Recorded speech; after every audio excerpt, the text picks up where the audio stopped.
Hello, everybody, and welcome back to another day of Gloomhaven. Today we'll be continuing our Diviner early prosperity campaign, starting with scenario number 5. Let me just quickly pause all the things that need to be paused, and we can get right into it. Okay. Hello, Epsky, by the way, and hello, Isio, as well. Welcome. Okay. So I already got most of the setup done. I do need to double check if there was any more spending I was supposed to be doing. Probably not.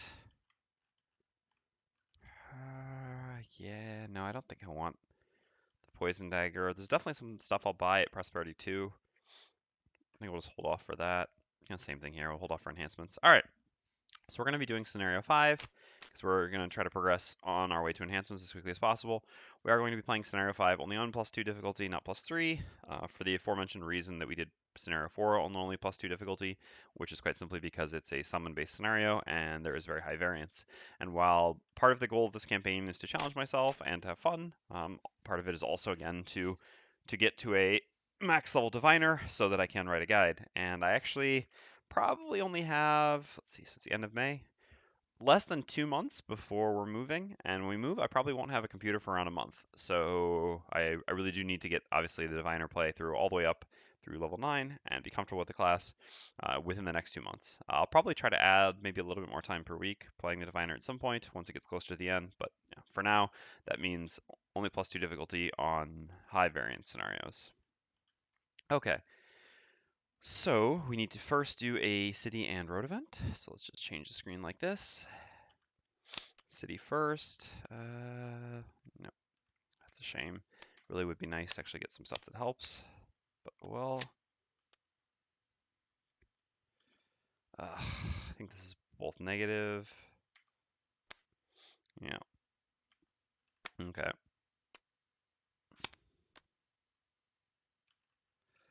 So we're back. So we got nothing for our city event and from our road event. Everyone's going to start with wound. And our special rules are that all characters will start with disarm. However, at least here we do ignore the negative scenario effects. In neither of these cases do we have that yet. So the Cragheart and the Mindthief will both start with wound and disarm, and the Diviner will start just with wound. So yeah. Well, it's going to be +2 and then some, that's for sure. All right. Let's finish setting up our first room then. So 3 characters. We have 3 regular cultists, 1 regular Night Demon, 1 elite Night Demon. I must have missed the Night Demons. Yep. Yeah, it's because I got confused by that other stuff. All right, I see. So let's grab Night Demons as well.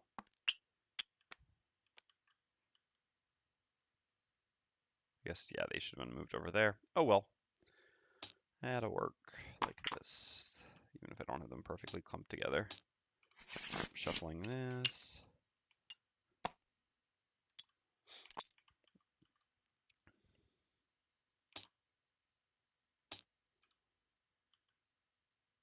Setting all the healths.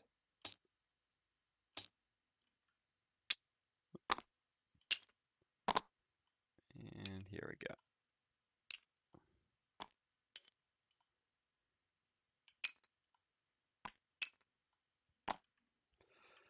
All right, so let's grab all of our negative conditions. Why am I going down there?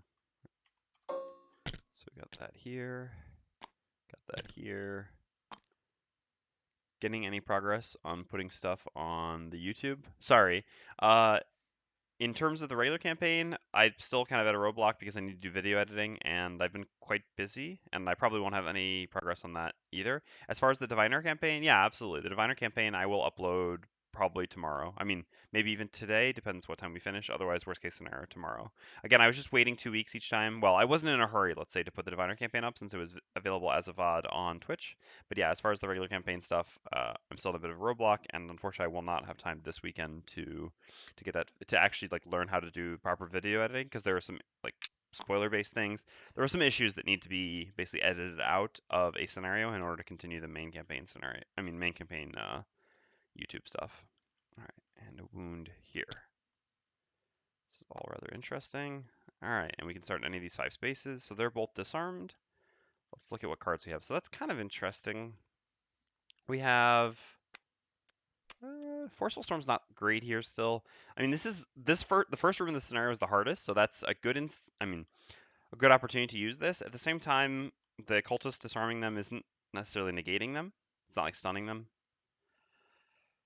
The goal for the scenario is kill all enemies. So like we could do our kind of traditional avalanche plus up to say upheaval first turn, just to get the really fast obstacles, which is not bad. How good would the obstacles be here? If we started somewhere like... it's difficult for the obstacles to really do that much here. Even if we put them here, this gets around. I'm not sure that we can really do much with the... What if we're all the way here? Now even obstacle like this and this doesn't do much. Hey, Dwarf. So I think better than that is just to do some multi-target healing to remove all these wounds from everyone. Since we're disarmed, we can't attack. Healing kind of makes sense. And multi-target seems like the way to go. And the Mindthief. So we can heal 2 people ourselves. Now, what are these traps, by the way? The traps are damage traps. And so the scenario is 3. And the traps are at 3. So it's going to be 5 damage traps. This doesn't really kill anything outright. If we can push something through 2 of them at some point, that'd be great. Let's see. Let's see. So the Mindthief can easily heal herself and set up the Mind's weakness. Since she can't attack, she doesn't really have anything else she can do, to be honest. So it's like, I think always just going to be these 2 things. We can go invisible, but I'm not sure how much that helps. Well, it could theoretically. So if we had the Cragheart, for example, start here, we had the Mindthief start here and go invisible, and Cragheart places the obstacles here, and then the Diviner starts here and like runs over to here. This could do something. This requires a lot going right though, because we still are only placing the obstacles at 13 initiative, and the Night Demons can like they have multiple cards to go before 13, so it's very possible that our turn just does nothing. And I mean, I guess we would still get the Mind's weakness set up, but the problem is we wouldn't heal off the wounds. Whereas I think healing off the wounds is just a safer line, even though I mean we're gonna take some big hits here. Hopefully we can manage afterwards. So in that case, yeah, we're just gonna do a move heal to remove our wound, and we're gonna set up the Mind's weakness. Where are you? All right. Again, we can't attack with the Mind's weakness, but we can activate the augment, which is the most important part. So as for you then, it's just going to be some healing. Multi-target healing makes sense to remove multiple wounds. As far as a bottom goes, we could do even more healing with Earth and Clod. We could also just try to place obstacles, but I'm not sure. I mean, our initiative is going to be so bad. 64 is, yeah, it's just the worst initiative. This is such a, like, this is one of those scenario designs that I really, really hate, right?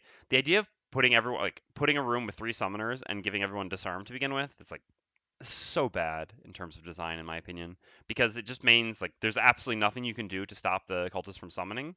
And if they summon this first turn, the scenario, like the difficulty of this scenario is enormously different depending on whether they summon the first turn or whether they summon like the 3rd turn. Which is just really, I mean, it's kind of unfun, I think, to have such variable difficulty just based on RNG. All right. So yeah, placing obstacles is just gonna be too slow to really be effective. So I guess it is probably just double heal. Otherwise, we could do like Rumbling Advance. 1 direct damage isn't gonna do too much. The Earth, however, would do something because we could potentially use Dirt Tornado next turn or even Crater. So both those wouldn't be bad, but I still think that Earth and Cloud is probably just better. And as for us, so we can't really do anything about the annoying thing is our initiative. If we go with this for initiative, could we place a rift somewhere that we can get both of these to walk through it? Probably not, right? No. No, it's impossible. Yeah, it is impossible. So we have to use the double rift, I think. The shame with this is that our initiative isn't going to be excellent. 21, we can easily, I mean, we could easily go after everything in the room here. But I don't think we have too much of a better option. And the bottom rift can even be used to put one of these through a trap or something. Let's see, how much health do they have again? It's 7 and 13, so no joke either. So what if we do like disarm rift here? how do we actually make this work? Which movement do they have? I'm just assuming, yeah, they always make it to us. And the cultists have 3 movement. Yeah, everything in this room makes it to us. I don't really know. I guess it's better for the Cragheart to be the one being hit multiple times. Yeah, I think we just try something like this and we see what we can do. Depends on what they're going to do. I think the double rift makes the most sense. We can either set up 2 disarm rifts for enemies to walk into. We can potentially use one of the rifts to pull something into a trap. We've got a lot of ways to put enemies into traps, though. Oh, should we actually have Ray of Light here instead of one of our other cards? I don't think so. Again, I think all these cards matter more. Although it does look like we'll need the healing, but the Cragheart also has so much healing. All right, let's give this a try. No summons? All right, no summons. Ooh, 22, that's beautiful. Battle goals, yep, good call, thank you. Thank you so much, because these I really do care about in this campaign. I'm so used to not caring about them. Thank you very much, Evsky.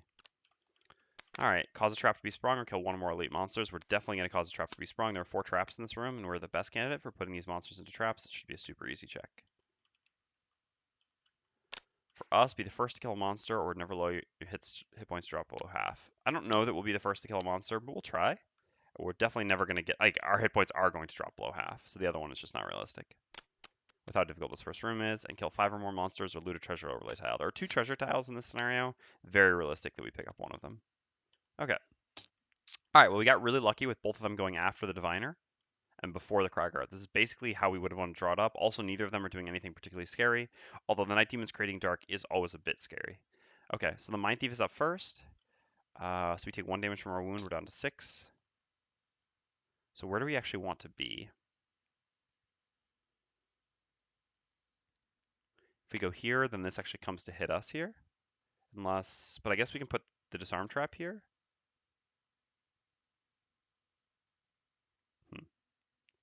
So I'd like to disarm as many enemies as possible, right? Let's figure out how we do that. The issue is that the Cragheart never moves, so this one is always moving to here. These ones have 3 movement, and so if the Mindthief goes to here, it's 1, 2, 3, 4, 1, 2, 3, 4. But the Night Demon will go here first. So in that case, it's, yeah, to here. So we can use 2 traps, but it would also be nice to be able to use, 2 rifts, but it'd be nice to use a rift to trigger a trap, but maybe we don't have to. I'm not sure I set up optimally. So basically with the Mindthief, we can go here, although I don't think that ever makes sense. Well, I guess it can because we could place the disarm rifts first. What if we do go there with the Mindthief and we place a disarm rift here? This goes first, runs into it. This goes here, attacks. This goes 1, 2, 3 through it and attacks. So this rift, if the Mindthief is here, does disarm 2 of them, and then the Mindthief's only getting hit by this one cultist. That's fine. And then we can put the other rift like here.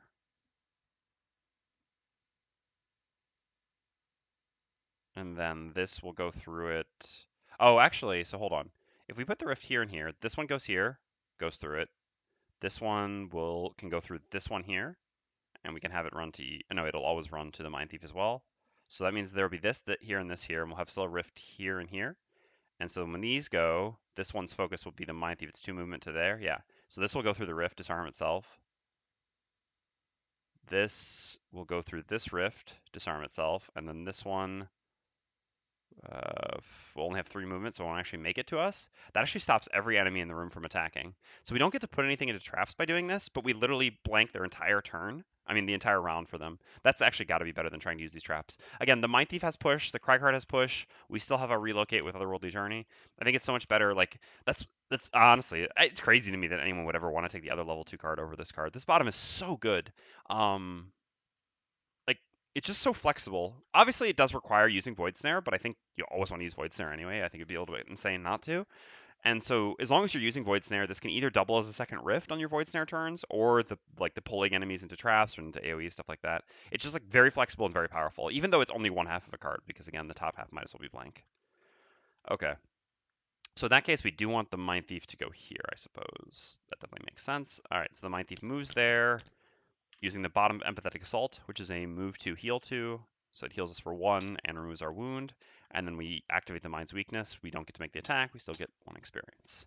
Okay, so then it is the Diviner's turn at 21. So as we said, we're going to use the bottom of Revitalizing Font, place 1 Rift token on any occupied hex within range 3. We're not going to use the second part, which is the pulling.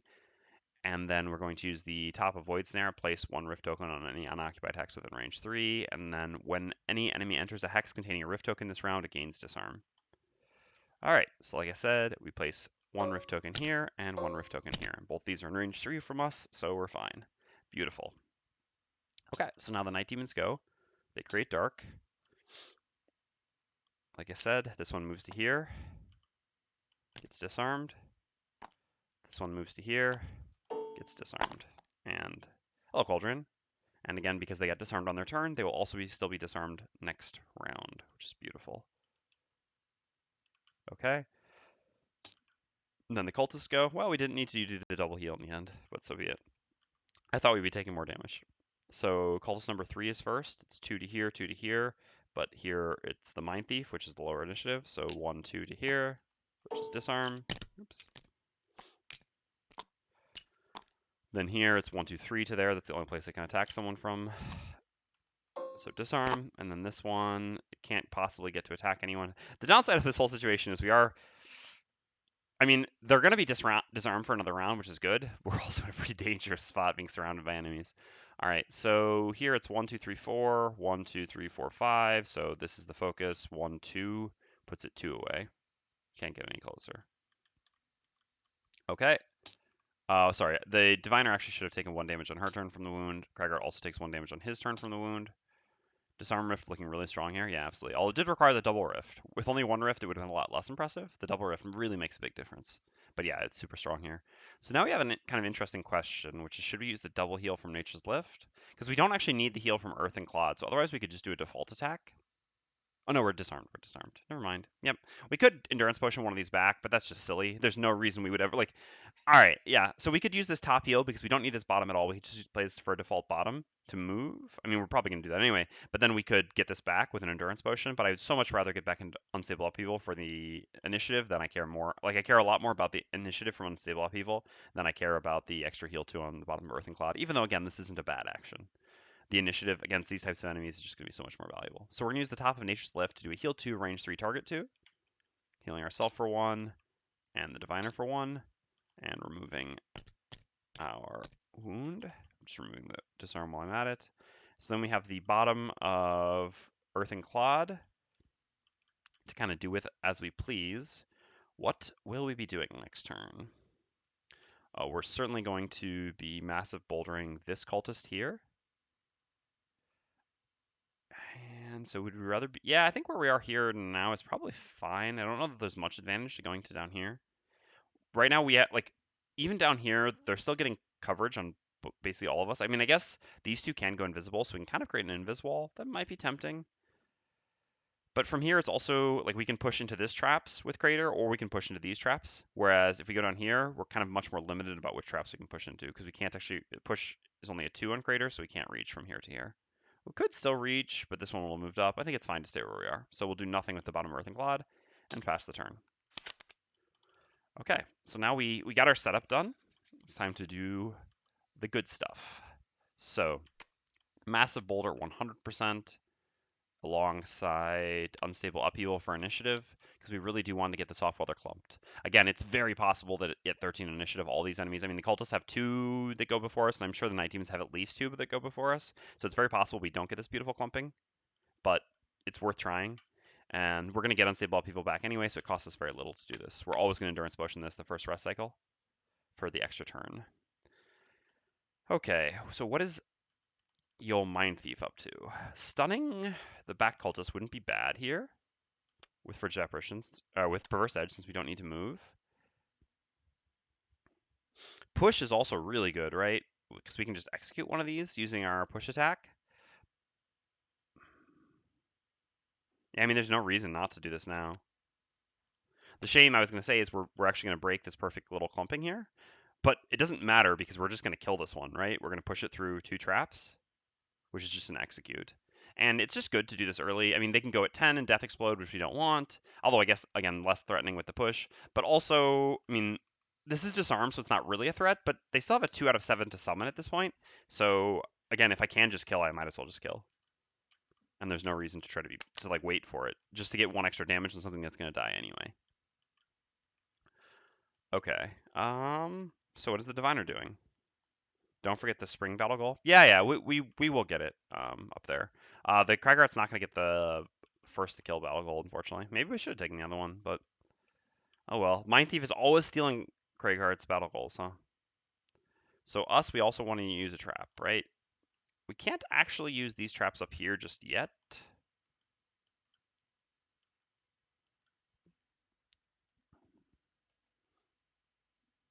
Don't need any shielding. Probably some free curses is good. The stun is tempting because there are still 2 cultists. Yeah, I actually think that that's probably the safer line is to do this plus this, right? So the reason this makes sense is because there's the risk that the cultists summon, and again, if I give my teammates a little bit more time to maybe like catch up to kill one of the cultists and then start focusing on the other, maybe, and especially because the Mindthief, I guess the Mindthief is going to stun one, kill one, but yeah, then this way we could stun the other. If they're going to summon this turn, then we don't have to deal with any summons. And if they're not going to summon, by going at 57, we're typically going to go after them, so the disarms are just going to blank their turn. And then we'll have 1 stun for next turn, so we don't have to worry about it. And then again, the Mindthief will have ice, so the Mindthief will be able to stun the remaining cultists once again. So this way we can pretty much just completely ignore their ability to summon here. And obviously we do still have to make sure that we get this at some point, which is going to be more difficult now because our stun is also our teleport move, which means like we're going to have to, I mean, yeah, because we have to make sure that we get close enough to the trap to be able to teleport one into the trap, because we do really want to make sure we do that, which is actually going to be quite difficult afterwards because we use this teleport.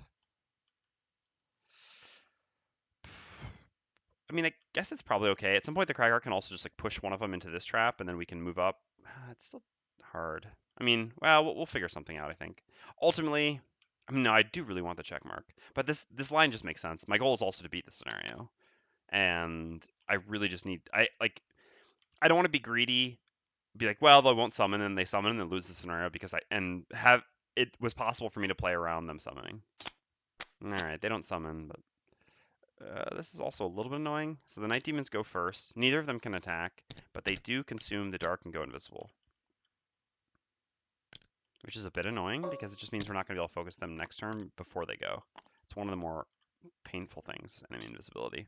All right, so then we're up at 8. It is indeed the cultist death explode nonsense here. So we're going to begin by using the top of Fearsome Blade, doing an attack 4, push 3. We're going to target the regular cultist number 3, and we will be pushing. Oh, it's because I put this too close. Okay, let's give all these a shuffle while we're at it. Okay, so our attack does 4 damage, which puts this down to 5. It's actually good because this preserves a trap for us, so now we're actually quite alright. Yep. Yeah, because it was 9, took 4 from our attack 4, and then the trap is going to do 5 damage, so it'll actually die in the first trap we push it into. So we're actually going to push it like this and then this to save the trap which is closer to us, because this will make it easier for the diviner to use it. So this works out really well.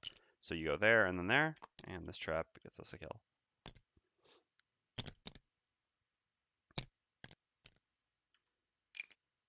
Okay. Which of course means the Cragheart did fail his battle goal. It's unfortunate. Okay, and then we're going to use the bottom of Perverse Edge, gain 1 experience, create ice, and we're going to stun this one, certainly, because this one is the only one that actually attacks. The other one's disarmed, so it won't be attacking. Not that their attacks are really very threatening. They attack for 0, but still. So we make an attack 1, range 2, stun, targeting cultist number 5. Okay. So do 2 damage to it, putting it down to 7, and stunning it. And we already created the ice. Perfect. All right. So then the cultists go at 10. This one's disarmed. This one's stunned. So if this one dies here, it will death explode. This one will not because it was stunned, so it did not activate. The other one does have the death explode possibility, though. All right, so then we go at 13 on the Cragheart. So things have gotten a little more interesting now. Guess not that much.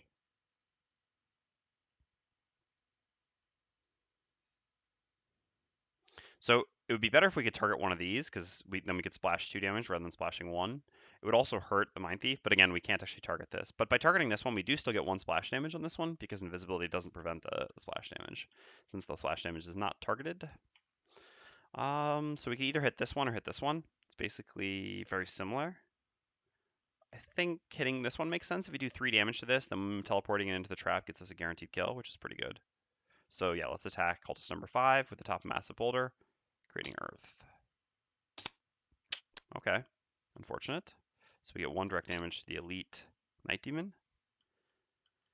Well, now we're no longer going to get a free kill on it. And then we have the bottom of Unstable Upheaval as a default move too. We want to move to here so that if we use Crater on this, our attack isn't disadvantaged. But being up here also allows us to tank a bit, which is not bad. Disadvantage isn't the end of the world for us.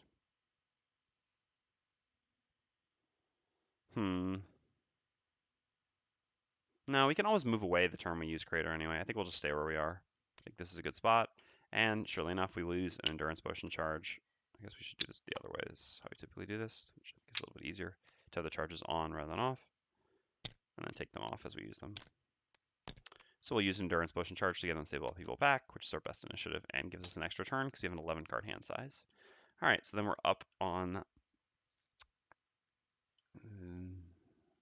the Diviner. So next turn, we're definitely teleporting you into this trap, which doesn't quite kill you, but hopefully we can get a little bit of help from someone else. So we just want to stun this one then, so that we don't have to worry about it next turn. That's perfect, and then we can just use this bottom. So we need to use the bottom first, because otherwise they're invisible. So we use the bottom of Anticipate Intricacies. We're going to create a lot of dark here. We're going to do Curse, range 3, target 2, cursing the 2 regular cultists, because the other enemies are missing in action. Oh yeah, let's not forget Zvikashu's excellent recommendation here. Delete this, bring all this over. Oops. To here.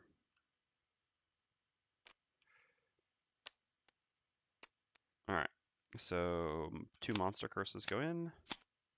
Beautiful. And then we use the top of Dimensional Transfer, invisible and stun one enemy. Stun and more invis, and put it on this cultist up here. Okay, and that's the end of the round. So now we're going to use this just to go quickly. We're also going to endurance that back, and then we're going to go down here, teleport this into this trap, which gives us most of the damage, and then the Mindthief can finish it off. The issue is we've got ice, so the Mindthief would actually really appreciate using that to stun here. But we can also get ice by immobilizing one of these in the future. Immobilizing them is generally going to be effective because they only have 1 ranged attack, and then stun after that. So maybe instead the Cragheart finishes this one off with us? No, but the Mindthief can't do anything with stunning until these enemies come out of invis. It's really annoying that they're all invis. That invis was quite annoying, as it usually is. We could do... no, we don't actually have Ray of Light. No. Just thinking... And this we have to be within range 2, or within 2 hexes of the place we teleported, so we do have to move. We couldn't do the bottom attack plus the teleport, which would be enough damage, but again, wouldn't allow us to put it into the trap. So realistically, we want to use our ice stunning attack, and we want to go as late as possible so that we can stun one of the night demons after they come out of invis. So that means it's the Cragheart who's going to help us to finish this cultist off, which we want to do quickly because we'd like to do it before the cultist goes. Fortunately, we can't beat the 10, but the 10's not the end of the world. It attacks for 0 and it'll be in the trap when it dies. We do have this Earth, which we created, but again, Dirt Tornadoes are really, Crater and Dirt Tornado are our spenders for that. We can't really use that right now. So it'd be good if we could get Earth again. So how do we do that?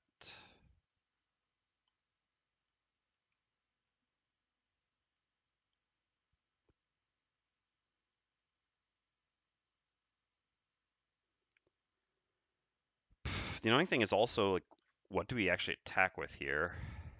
Because we don't want to use Crater, because Crater is actually really good for pushing this up into this trap. So I think we're supposed to save that. But we don't have a great other option to attack with, other than, like, going later, but we can't, we don't, like, Dirt Tornado would be great, would be excellent actually, but it's just too late to do this because we want to wait until after the Night Demons come out, but we want to kill the Cultist before the Cultist goes. Unfortunately, the Cultist 10 can make this impossible. Yeah, I mean, I think it makes sense to try to go before the Cultist.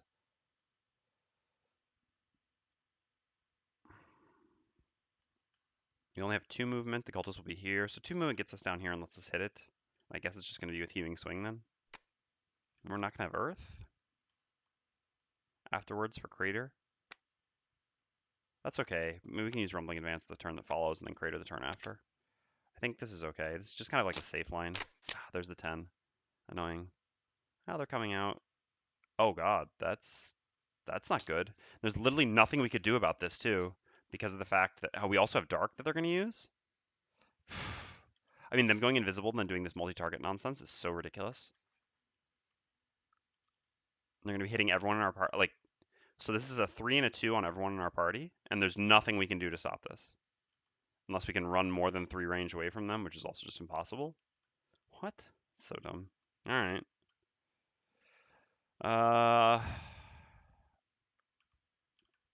So we're going to use the bottom of Clairvoyance as a default move too. Can't possibly get out of their range, like I said. I guess we can Invis Cloak so that we don't take the hits. Yeah, it's actually worth it. We were too conservative with our Invis Cloak last time. This time it's definitely worth using. So we're going to use the bottom of Clairvoyance as a default move too. We're going to go to here. No, that won't work because we want it to. I mean, the Mindthief is going to be in real big trouble here. It's kind of the same which one of these we go to. I guess here is probably better. We're going to go there, using the bottom of Clairvoyance as a default move too. We're going to use Endurance Potion Charge to get back. We're going to go invisible before we forget to avoid getting hit by all these Night Demons. This one not incorporate. Interesting. So the negative conditions do, but this one doesn't. Oh well. And then we're going to use the top of Otherworldly Journey, gaining 1 experience, force 1 enemy within range 3 to teleport to an unoccupied hex within 2 ranges, or within 2 hexes of you. So we're going to move this to here. It takes 5 damage down to 2, and we successfully complete our battle goal. Okay. So then the Cultist goes. Cultist moves to here. We did kind of mess this up because now we actually can't. We have to use our boots to get down there. That was dumb. Yeah, it would have been better if we went. I guess there is no. Yeah, there's no new information at this point. So if we go here, this goes here, and then we can just go here and hit it. This makes more sense.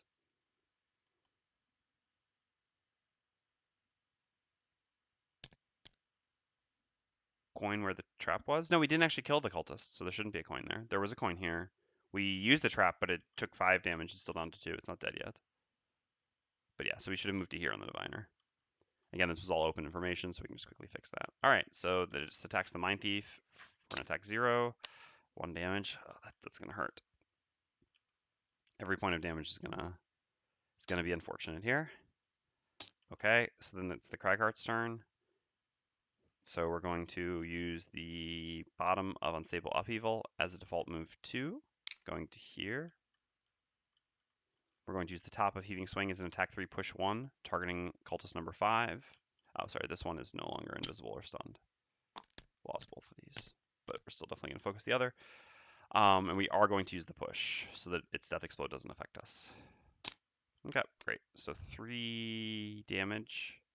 But that actually doesn't work. We do get Death Exploded, right?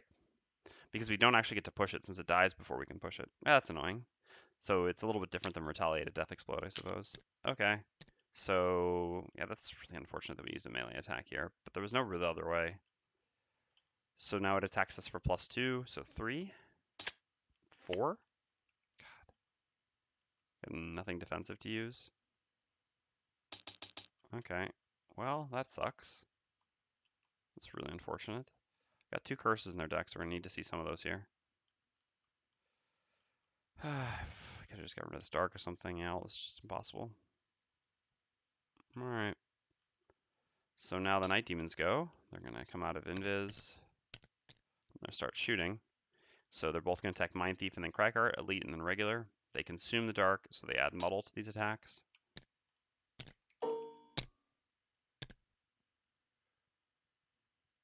Yes, it will also hit the Mindthief. Yep.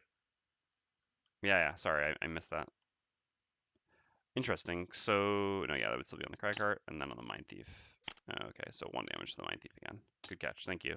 Yeah, I had forgotten that it was even going to hit the Mindthief because I was thinking I was going to get to push it away, but since I don't get to push it away yet, it does.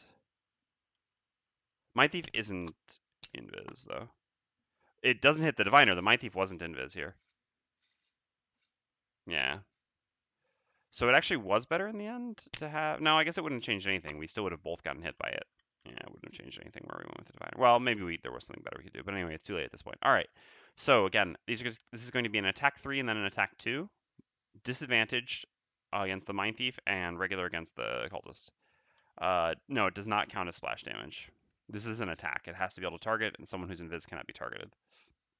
It's different than like when the Night Demons do all adjacent allies and enemies suffer 1 damage, which does affect through invis. Okay, so it's going to be disadvantage attack, regular attack, disadvantage attack, regular attack. The first are 3. So we really need to see a cursor miss here.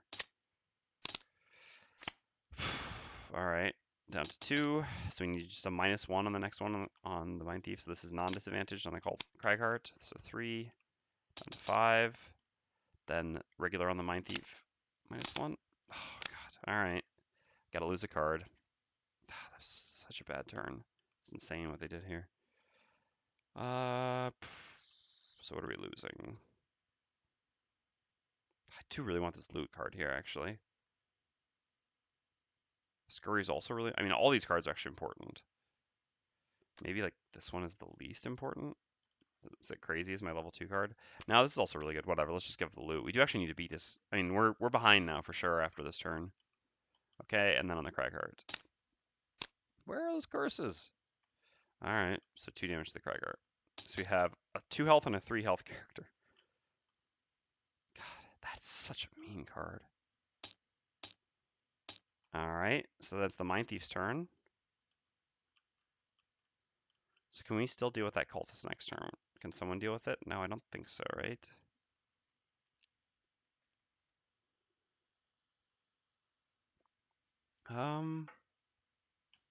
So we won't have Earth.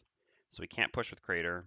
We can push once with the Diviner's ability, but that's not enough to put it into a trap. So we can't deal with the cultist next turn. So stunning it wouldn't be bad, but honestly, we just can't take the damage from this anymore either. So I think it's actually more important to stun this.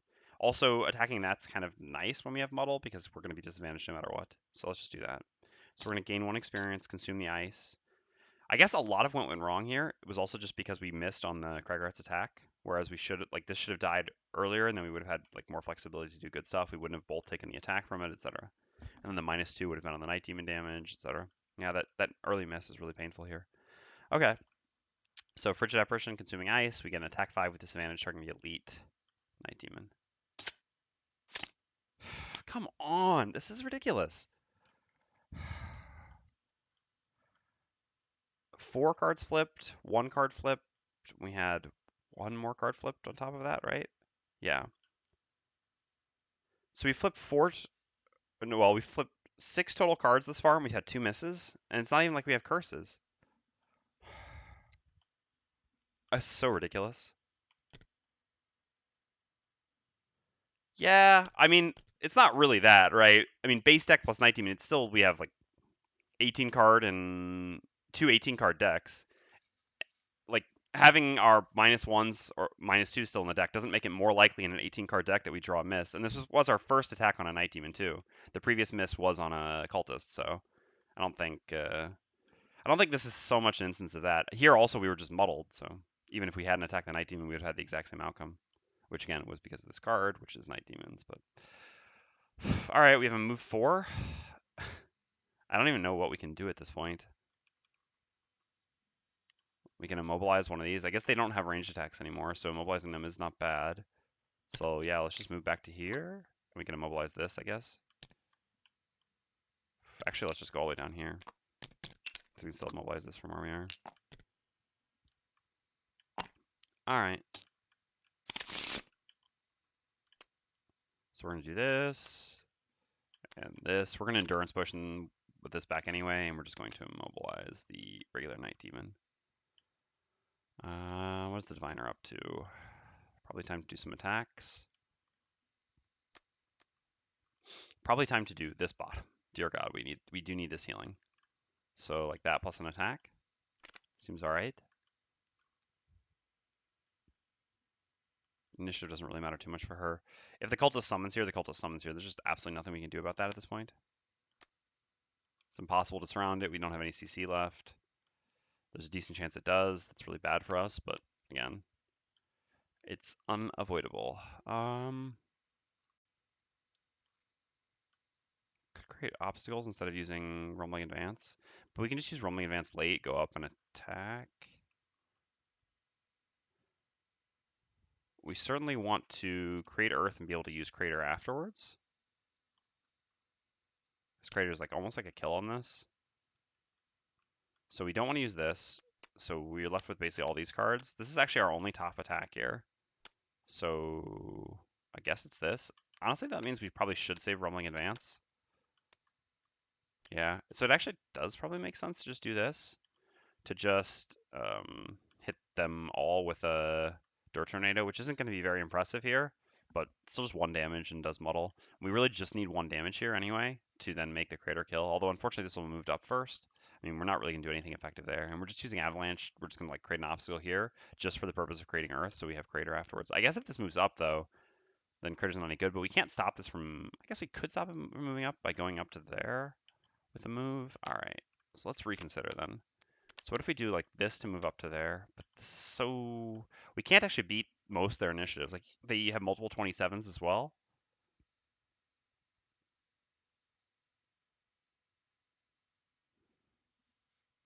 And this is gonna suck here because we're always using Crater to push. So why don't we just use this to move? Honestly, we may just like move up and heal ourselves or something. We'll see. So I guess we actually want to go late because we like to get the regen after our allies get hit, not before, since the Cragheart's probably getting hit by the cultist. Okay, so here we have a line. Well, we got really lucky not attacking. And it was definitely a good decision to switch from 82 to 39 because now the regen will actually work. So much for our mobilizing the cultist, huh? Well, I guess we're losing a card as well. I mean, our mobilizing the Night Demon. God, we're going at 9. God, these freaking Night Demons. Looks like I prioritized dealing with the wrong targets here. That's what I hate about this scenario. So if we'd focused on killing the Night Demons first rather than killing the cultists first, we would be in a much better spot in this scenario, but it's because the cultists didn't flip summons for 4 turns. And the Night Demons have done like super vicious stuff. But if we'd focused on the Night Demons and the cultists had summoned, we would have just lost. So alright, anyway, Night Demons go. Create Dark. This one's stunned, does nothing. This one moves to here or to here. I guess we'd rather have it be here. Attacks the Cragheart. We really need to see that curse or something here. Nope. So -1 on a 4 is a 3. That's still a lost card. Alright, goodbye, Avalanche. Avalanche is definitely the least appealing of cards in our hand. This is a really powerful loss, decent move. This is good initiative, good move, and Crater is really useful still with these traps, and it's also just one of our default attacks. Okay, so then we go. God, if only we've been able to heal first, but we literally can't. Our entire party cannot go faster than 4. So there's really nothing we can do about this, which just sucks.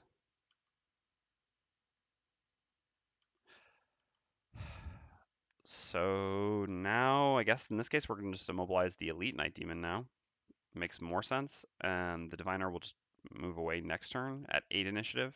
I don't think they can beat 8 initiative anymore now that they've done their fast. I think they actually do have a. Oh, they have the 7's already gone, yeah, so they can't beat 8 initiative anymore.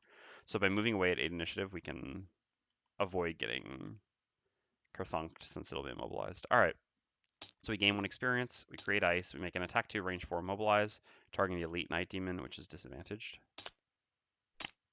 Alright, so 2 damage, down to 10, mobilize, and we create ice. We already got that. Then we're gonna use the bottom of feedback loop as a default move too, for an extra turn here. Otherwise we can get to our stun sooner by resting, because we have the ice now, so we'd be able to use Frigid Apparition next turn, and Perverse Edge. Yeah, that's actually got to be better. We're going to lose a turn now, but hopefully we can make up the turns later. And we're still in like a really difficult spot, so I think the stun matters. All right, so we're going to use Feedback Loop as a move 4 jump. We're just going to move to here. Going to here allows us to use the top of Frigid Apparition to stun here, and the bottom of Perverse Edge to stun this one after it moves up to here. So we can basically prevent everything in the room from doing anything next turn, which is really necessary, I think, at this point, because we're in such a bad spot. Okay, so now the Cragheart goes. So yeah, it definitely makes more sense to use Rumbling Advance. We're also muddled. So we want this to move up to here. We also would rather it attack us than the Mindthief, I guess. Actually, it doesn't matter so much, but we also want to heal ourselves. Yeah, I think just staying where we are is fine then.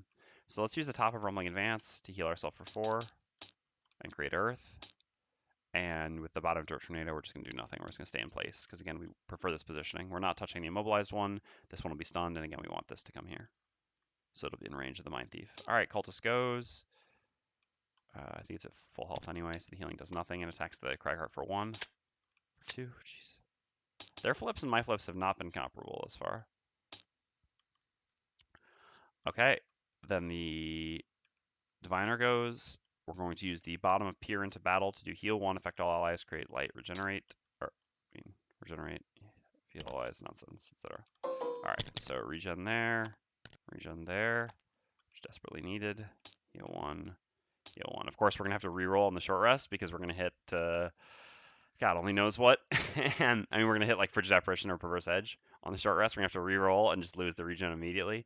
That interact, like, honestly, this should be fixed. Like, regen breaking off of short rest damage is so nonsensical. Both like from a balance standpoint, which makes regen a lot worse than it would otherwise be, and it's already not very good to begin with, and also just from like a thematic standpoint, a gameplay standpoint, it just seems so weird that, like, it makes sense that the regenerate breaks when you take damage, but it's so weird that like you're inflicting damage to yourself when you're rerolling. It's more just like more like a game mechanic penalty than a theme penalty, like than a game play penalty, I guess. Anyway, we use the top of Duality Shards to make an attack 3, range 2, push 1. I guess it's actually better to just push this one now, so then we don't even have to worry about going before it so much. Yeah, this makes sense. Because then we can even stay where we are. Sure. And it's disadvantage no matter what, so it doesn't matter that we're attacking it adjacent to us. So here we go.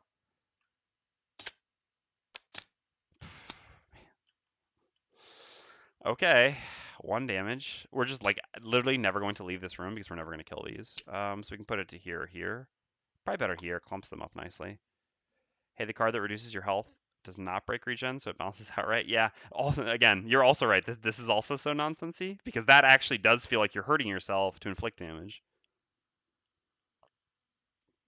Anyway, I understand kind of like why regen was handled the way it is because in order to be like have consistent rules, but it still feels strange. All right, so short rest. I think we'll not bring back Mind's Weakness. Again, we're in such a bad spot right now. And we can get an extra turn by using an Endurance Potion charge, which we will use this rest cycle. Okay, that's fine. Super happy. Super happy to see that. I mean, I do need a lot of movement, but I still got Scurry and my other move 4, and they're just 2 cards I really couldn't lose in Frigid Apparition and Perverse Edge. And we didn't lose them, so we'll take it. All right, so that and that. Easy choice. What are the rest of us up to? Crater no longer actually pushes anyone into a trap, unfortunately, but would allow us to then put someone into a trap the turn after, which is probably not bad. We're not really doing anything else more effective than that, so we can just go with early initiative. It doesn't really matter. I'd rather keep this card in my hand anyway. Similarly, I have no idea what we're doing here, but we're going to play these 2 cards and find out. Again, this shielding ability is normally very good, but in this first room when you're facing summoners, just a lot less useful. Alright, there's the summon finally, but we're going to be stunning. There's 41. Okay, so we're up first on the Mindthief. We're going to begin by consuming ice, gaining 2 experience total here, creating ice. We're going to do the top of Frigid Apparition and the bottom of Perverse Edge. Top of Frigid Apparition is going to attack the regular Night Demon. Bottom of Perverse Edge is going to attack the Cultist. So the Night Demon is disadvantaged. Okay, so we do 5 there, and then Perverse Edge, 0. That's fine then. So this puts this down to 2, and it's stunned, and you're stunned as well. Great. Okay, then we're up on the Diviner. So we're definitely not playing any losses. Neither of these tops does absolutely anything here, so we're just going to punch and move. So we're going to do a default attack 2 on top with literally one of these cards. It doesn't matter which one. Let's say Clairvoyance. Attacking the Night Demon, so disadvantage. Really be nice if we just get a +0. Okay. Well, it's a shame that we lose this. Oh, by the way, yeah, the Mindthief was supposed to heal 1 from the regen. It's a shame that we lost this, but we've got a fair amount of healing coming now with these regens anyway, so it should be okay. And at least we got the kill that we wanted. Okay, then we have a default move 2. I think we're just going to step onto these coins. I mean, again, the Diviner's the one at this point that I want the money on the least, just because she doesn't... Well, I mean, actually, it really doesn't matter so much. I guess we won't do Curse NATO enhancement, because, honestly, like, it's just silly, especially with the Diviner. So the Mindthief is probably the one we want money on the most. Mindthief already has 71 gold. So actually, I mean, we only need 80 gold to do the 2 enhancements we want on the Mindthief. So yeah, I think getting the money on the Diviner is also just fine here. So we use the bottom as a default move 2 and grab the coin. Oh, no, we don't. Oh, yeah, we do, because we're gonna push the Night Demon before it goes with Creator. Yep, so we'll be fine. Okay. So then we're up on Yell Kragikins. So we're going to use the top of Crater, consuming Earth, gaining 1 experience, making an attack 3, range 3, push 2. We will be using the push. We also heal 1 from our regen. Targeting the Elite Night Demon, so disadvantage as usual. Alright, 2 damage. Now to 7. And push 2 to there. Okay. And then all the enemies go, and they all do nothing. This one's immobilized and too far away. Ooh, was it produce? Let's at least... Yeah, it was producing dark, so it actually does do that. They always do that. Reshuffle there. Okay.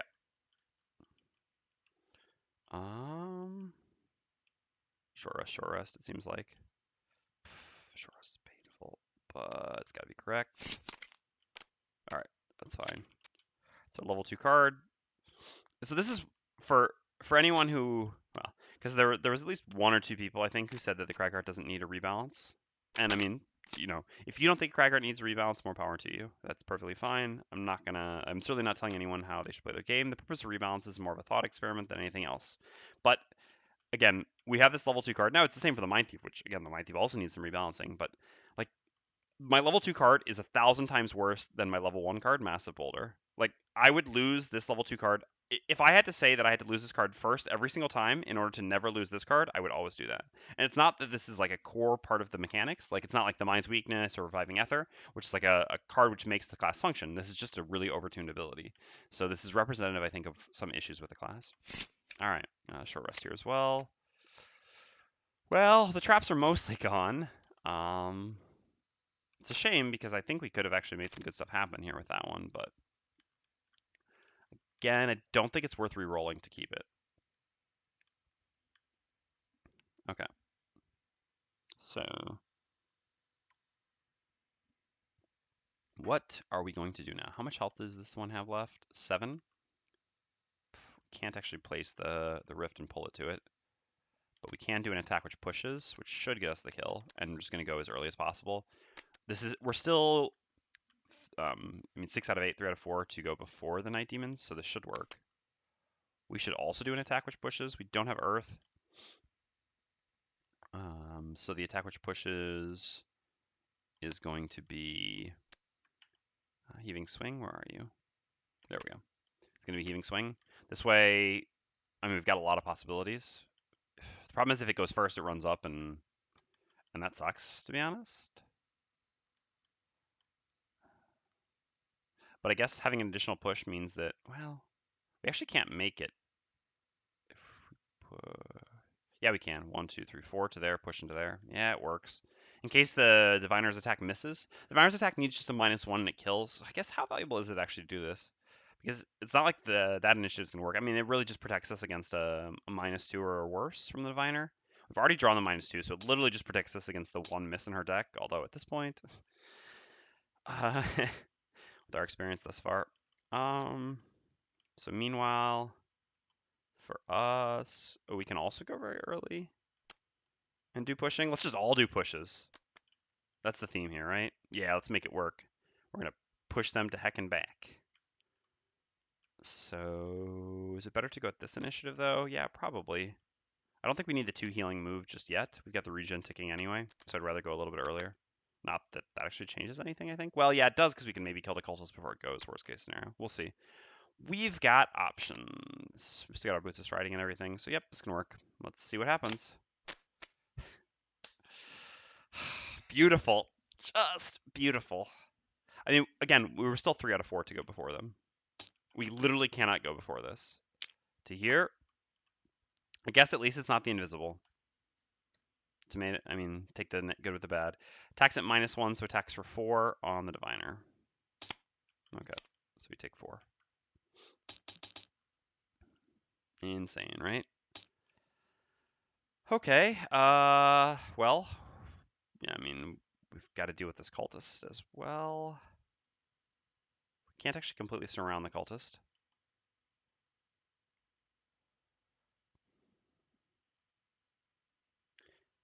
So if we push the cultist 1,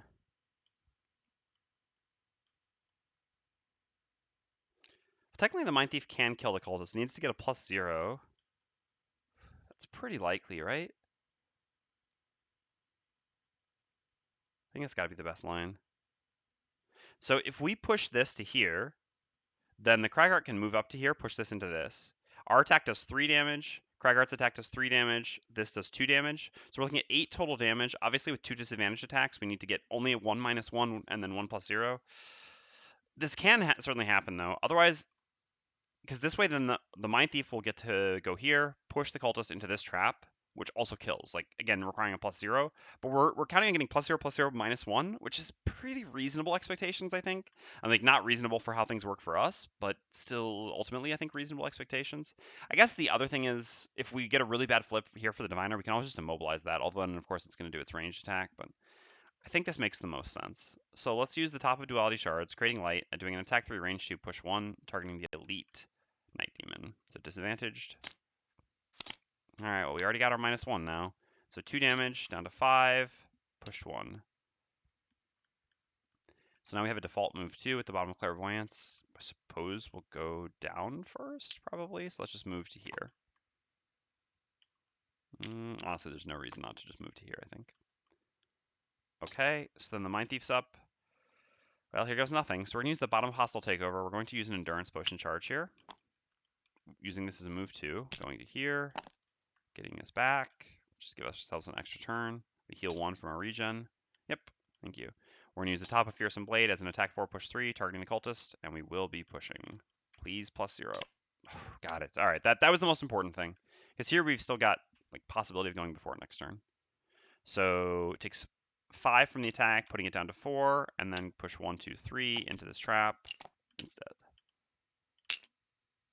Mindthief best class. Beautiful. Okay, then we're up on Yul Cragheart. 1, 2, 3, 4, 5, 6, 7. So we do need to endurance potion here as well, since we have an odd hand size again. We're just chugging through these endurance potions. But this was the hardest room in this scenario, so be it. So we're going to use the bottom of Unstable Upheaval's default move 2. We're going to pop an endurance potion charge to get it back. So move 2 to here. Could go to here as well. I guess that's actually better because just puts us closer to down here. We heal 1 from our regen as well. And we're going to perform an attack 3 with Heaving Swing using the push. Come on. Yes! Oh, we did it. All right. It all balanced out in the end, sort of. So our attack does 3, which puts us down to 2. We push it into this obstacle, which destroys it. So much for the altar. It's kind of a theme fail. I don't think this altar is indestructible, though. It's not like a crumbled altar. And that gets us this kill, which also gives us 1 experience when we push into the obstacle. What is our goal over here again? Yeah, that we've already completed, and here we just got loot treasure. Okay. Easy. Not so much. And that's that. All right. So we certainly need a little R&R. The Mindthief will easily heal herself all the way back up to full. So the Mindthief doesn't need any healing help. Cragheart could use a bit. Diviner could use a significant amount. We've got both elements here, so I certainly wouldn't mind doing a little bit of deck manipulation. Kind of like taking a turn off. I think that's quite reasonable.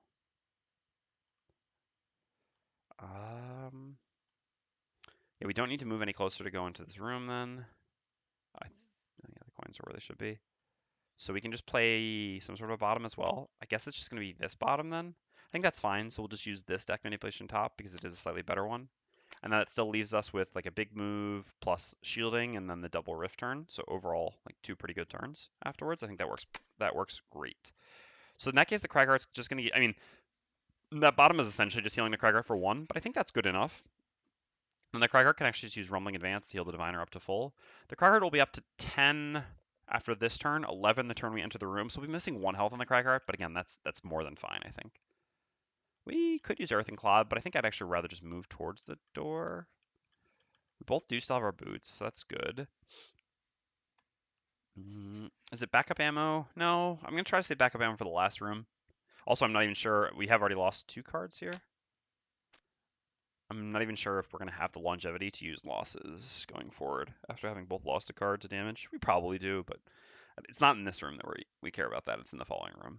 All right, so what else do we want to do here then? If we're using this to heal, I guess we're just moving to there, so it can pretty much be anything. Kind of a throwaway card. Something I guess we're not planning on using this in this room. We can just use this now. So the old Mindthief. Probably also good to have a big move the turn we go in. And immobilize? Yeah, I guess that's pretty good. So we can just play these 2 things now. Okay. That works. Let's go. So Mindthief's up first. Mindthief's going to easily go up to full because we've got a bunch of healing there. I think we'll just go to here. Better to let the Cragheart go closer into the room, especially since we're going to do a ranged attack the turn we enter. Okay, so we're done. Then the Cragheart goes. We create Earth, heal the Diviner for 4, and use the bottom of backup ammo. Moving to here. Then the Diviner goes. Oh yeah, the Cragheart heals 1 from the regen, and then it's going to heal 1 here from the Diviner from the bottom appear into battle, creating new light. And then we're going to use the top of Anticipate Intricacies, Consuming Dark. We get to look at the top 4 cards of a deck, put 2 on top, 2 on bottom. Definitely going to be the Mindthief deck. Our deck has that good card in it now, but no. We already have it in our discard pile. Yeah, it's got to be the Mindthief deck, I think. Mindthief's damage is just more important to us. And the Cragheart actually has a better deck right now because of the armor. Okay, I mean, this is fine. I think I'd rather keep the +1 for second, actually, because the next turn we're just going to be doing this. And don't really care so much to be sure that I can get a +1 on this, whereas making sure I get a +1 on like a melee attack the following turn I think is just more valuable, rather than on a CC'd attack. So this was decent. Putting -1 and +0 on bottom. Obviously, we know that in our next 8 cards, we have both a miss and a crit, so we'd really like to be able to go through this deck again sometime soon to try to draw that crit to the top and avoid the miss. Okay, there we go. So that's the end of the round. So it's time to bust in. So I guess we're going to bust in early-ish. We have Earth. So there are no more traps in the scenario. We know that. So for example, this isn't very good. This could be good. The Immobilize could also be good. Dirt Tornado is probably just the safest bet, though. And I guess we also I guess we don't need to go early. So what other cards do we want here? We're never going to be using this in this room, that's for sure. We're certainly going to be using this. This bottom's not bad, and this for initiative, so the push doesn't. So it's kind of one of these 2 cards we'd like to play. So in that case, the Mindthief going late sucks because then the Immobilize just doesn't do anything. So I think I'd rather go early, and we'll just see here. So, because the point is I'd rather have the Cragheart in the front to tank, since the Diviner's probably going to be playing the tanking thing. But at the end of the day, it still makes more sense to make sure we get the the Immobilize. The Mindthief has a lot of movement, so we're always flexible with what we do when we open the door. We can always kite the enemies in the room back towards us and fight them in the door choke point.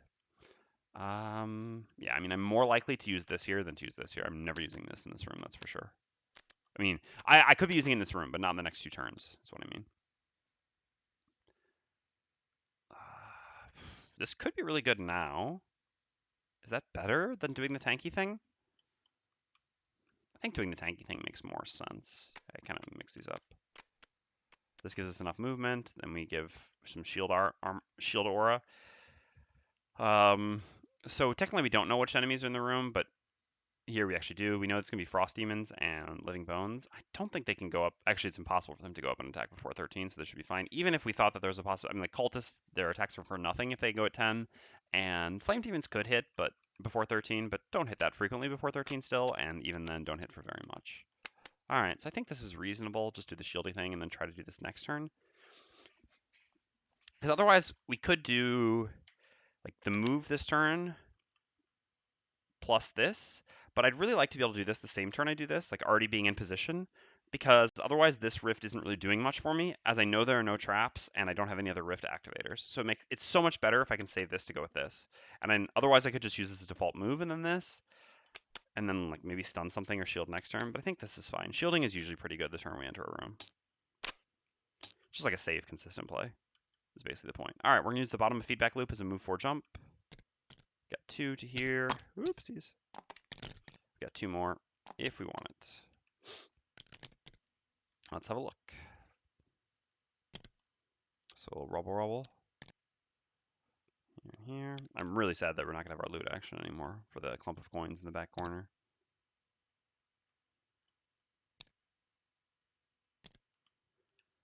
All right, and some coins, like we said. Okay. So then for enemies in this room, we have 3 regular frost demons, 1 regular, and 1 elite skeleton.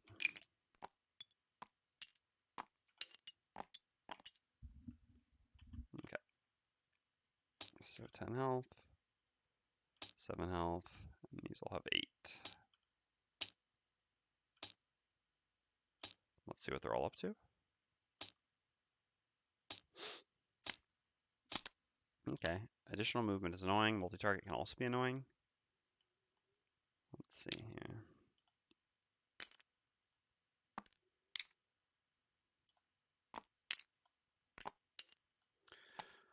All right, so the Frost Demons have 2 movement. So 1, 2. So if we go to here, the Frost Demons won't hit us. If we go to here, though, it's annoying for her to teleport somewhere.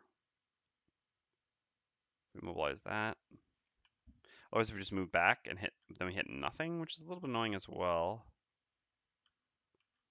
It's annoying that our teammates are actually on these spots. This is actually the worst part here. Okay, so +1 movement, +1 movement. You normally have 4, so 5.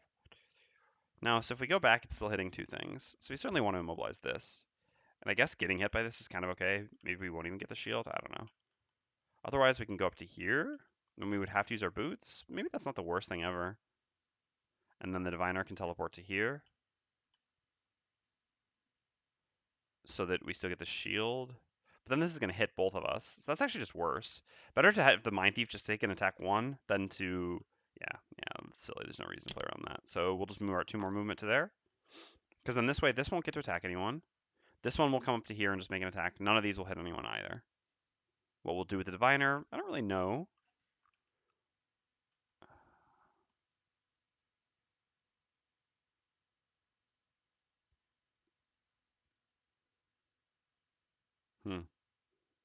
Yeah, the diviner's turn is going to kind of suck here. Wish we'd gone later, but that didn't make sense with the action we're playing. Yeah, there's just nowhere for the diviner to go, unfortunately, in this room. We're going to go back and grab a coin. No, I think we'll probably just like, literally stay there and do nothing. We'll see. I guess gain 1 experience. Okay, so then we gain 1 experience, speaking of. Create ice and make an attack 2 range 4 immobilize, targeting the elite living bones. Hey, Themris. Oops. Yep.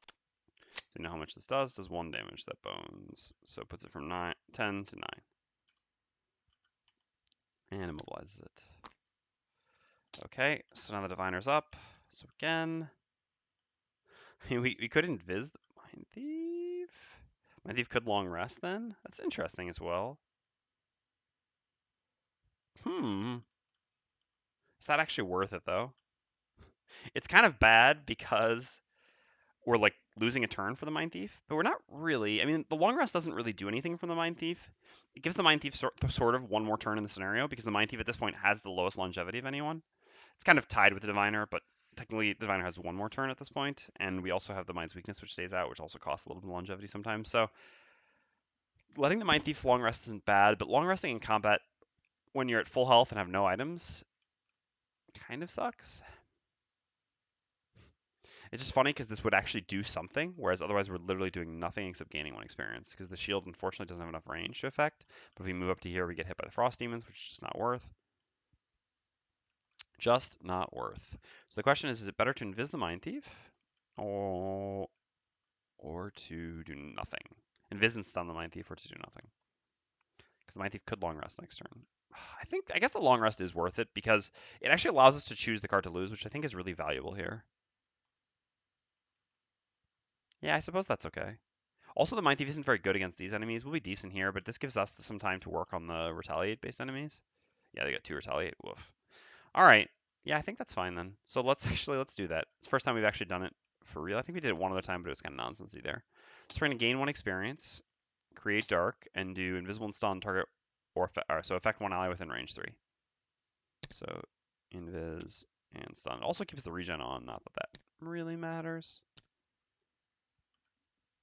Okay, so now the living bones go. The elite loses the immobilize, and the irregular will move up at +1, so 4. 4 to there.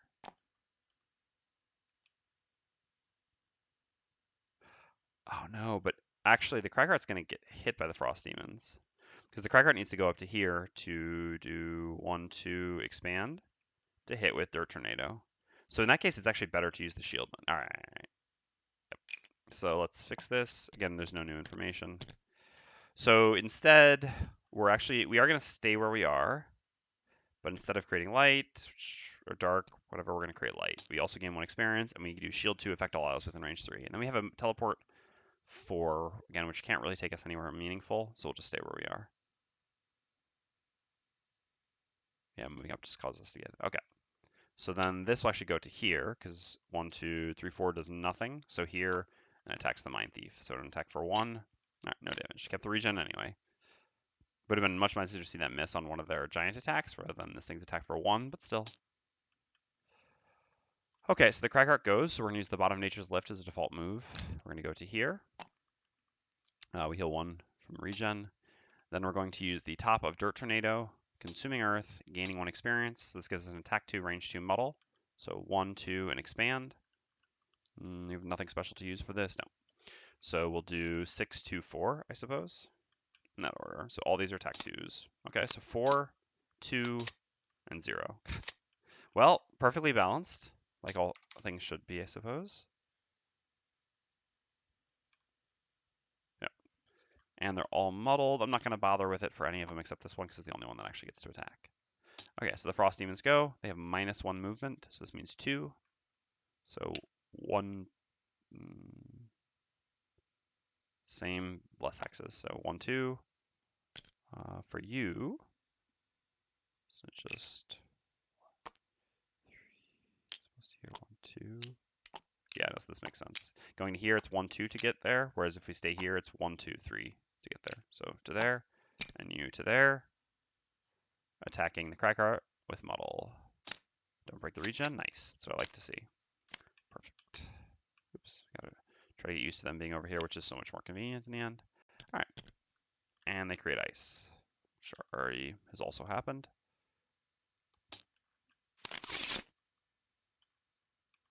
They've really done a great job spreading out to make Massive Boulder not so good, huh? Huh. Just 1 second. Jessica's leaving for the weekend, and I'm just going to say goodbye to her. Just mute this.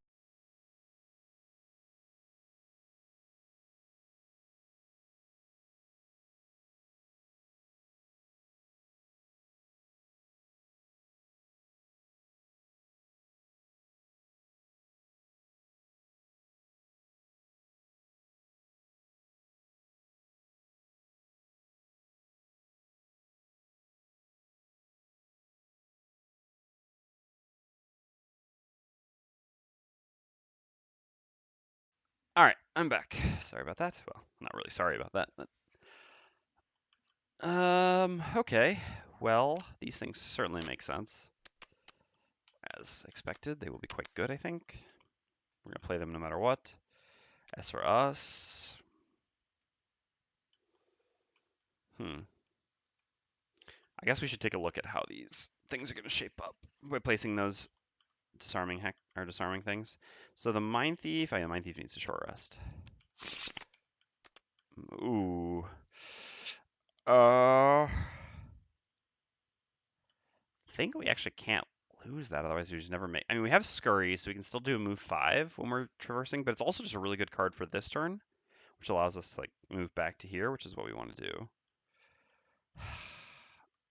Rerolling sucks because we lose the regen. That doesn't matter so much because we're at full life. It's just really, I mean, it's important for initiative. We still have our Invis Cloak. It's important for movement. So the only cards that would suck to lose more than this would be Frigid Apparition and Perverse Edge. I'm not even sure Perverse Edge actually would, but really Frigid Apparition is like the one card we absolutely can't lose over this.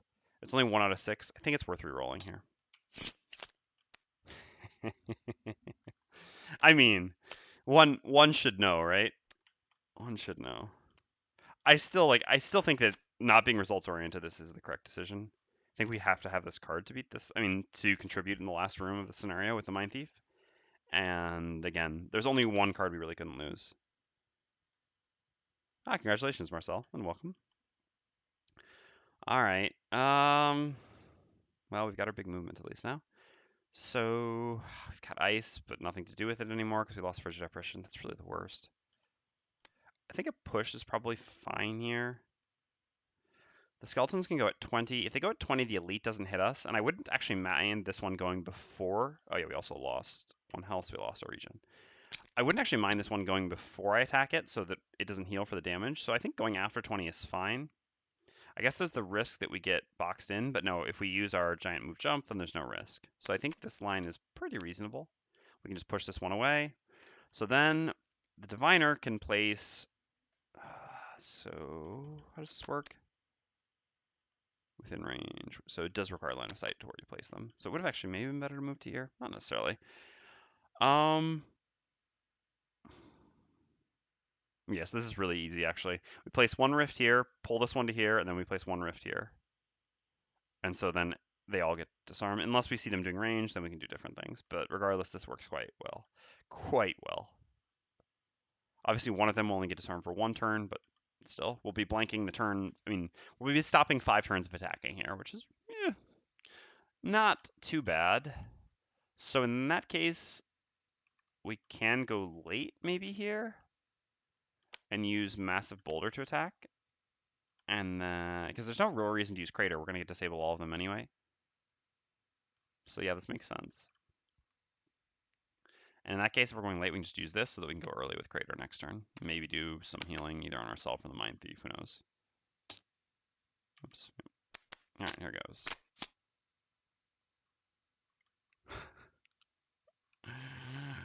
Okay. Okay. Within range 2. Yep. Yep. Okay. So Living Bones, shield and heal. Frost Demons also heal, which is really annoying. So they are first. Yep. Yeah, I'm not sure we're going to beat this scenario. Oops.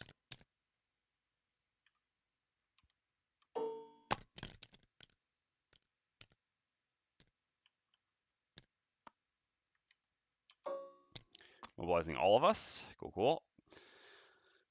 And consuming the ice. So then we go at 21 here. So all of this basically sucks because they're not going to move at all. So we can disarm one of them or we can immobilize 2 of them and deal a little bit of damage. I think this is better. Also gains us an experience. And immobilizing one of them can be decent because then we can crater and push it away next turn. So we're going to use the bottom, I guess, of Void Snare here. Gaining 1 experience, doing attack 1, range 3, target 2, immobilize. We're going to target number 6 and number 2 because we don't have range to hit number 4. Okay, 1 damage, sure. Looks like every point of damage is going to count for us to get through this scenario. And they're both immobilized. Okay. And then the top of Revitalizing Font we're doing nothing with. One downside of such a good card, notice it doesn't have a top really, which is a bit of a shame. Obviously on some scenarios, I guess it does. All right, so here we're going to go at 27. We're going to use the top of, still should be Fearsome Blade, I think. Gain 1 experience. We will use the push, certainly. So we'll be hitting this one, making an attack 4 plus 1, so 5. This has 2 shield this turn, so 3 damage. Down to 4, and pushing it for 3 to there. We could go invis here. But we just use our late initiative, so this would kind of suck. We can just go early next turn, run out using our boots. So that's fine. And then the Cragheart's up, so Cragheart covers 1 from the regen. We're going to use the top of Massive Boulder, creating Earth, doing attack 3, range 3, etc., targeting number 2, so it splashes to number 6, and so we don't get retaliated, disadvantaged, etc. We've got 2 of those in our deck. All right. And 1 damage here. And then we're going to use the bottom of Earthing Cloud to do heal 2, range 3. We're just going to affect the Mindthief. We can't move anyway, we're immobilized. The Mindthief's the only one missing health, so 1 for each there. Why not? Okay, so early and push adjacent 1 away. As for us,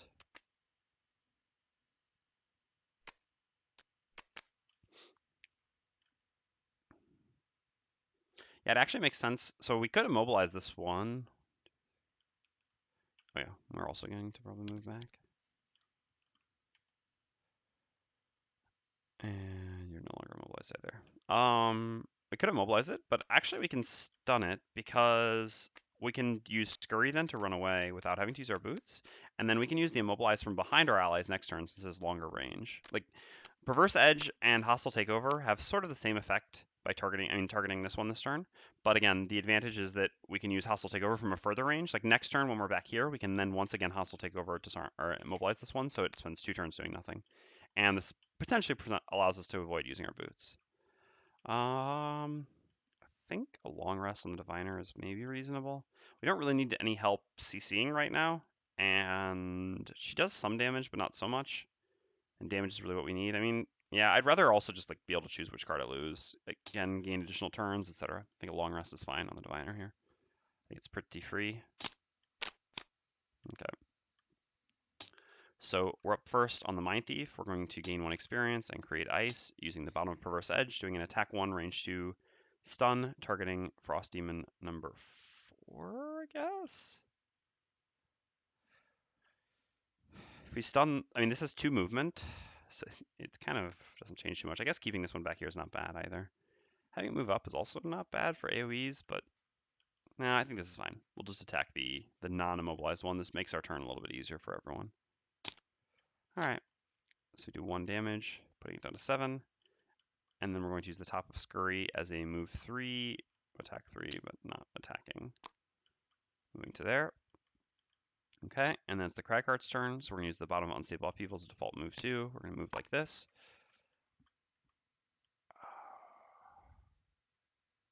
Hold on.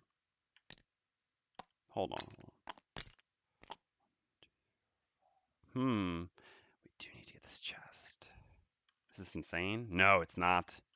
It's just the right kind of crazy. So actually, instead we're going to use Scurry to go 1, 2, 3, 4, 5. Because I was thinking this is good. We're pulling them back so we can fight towards the center, and this kind of helps us to make it to the other room. But we do need to grab the chest. I mean, let's not be crazy here, right? The annoying thing is we won't be able to make it to the chest next turn from here. This is really annoying, right? 1, 2, 3, 4, 5. Yeah, we'll be missing 1 movement since we had to use our boots here. So we're going to be stuck in this room for a while. It's still correct. I mean, someone has to get the chest, and no one else is coming in here. So actually, we'll do that. No, we won't. No, we will not, because then we'll be getting hit by that. Nope. Nope. Nope. So we'll nope right out of that one. All right, maybe this chest never sees the light of day. We shall see.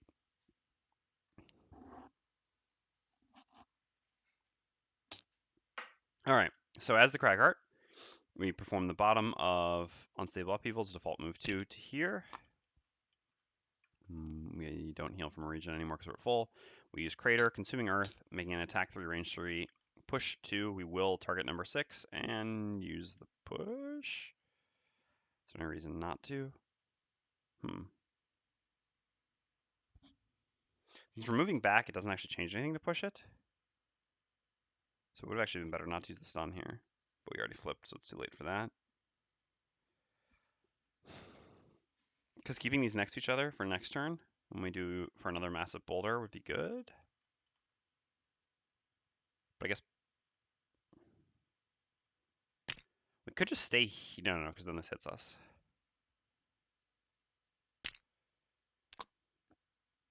Yeah, I think pushing it's fine. It just gives us more room to maneuver afterwards. Let's do it. Plus it's fun. Rock one push. Alright, so down to 1 and push 2. So now we can move up and massive boulder this one, which kills this one, or massive boulder this one, which kills this one. Okay, so living bones go.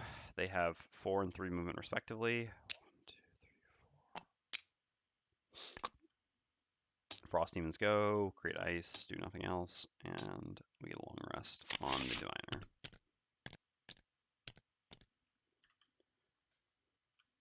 Okay.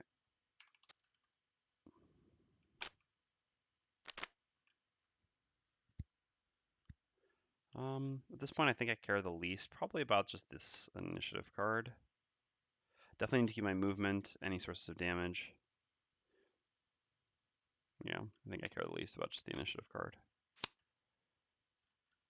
Yeah, I'll short rest on the Cragheart for sure. Yeah, that's fine.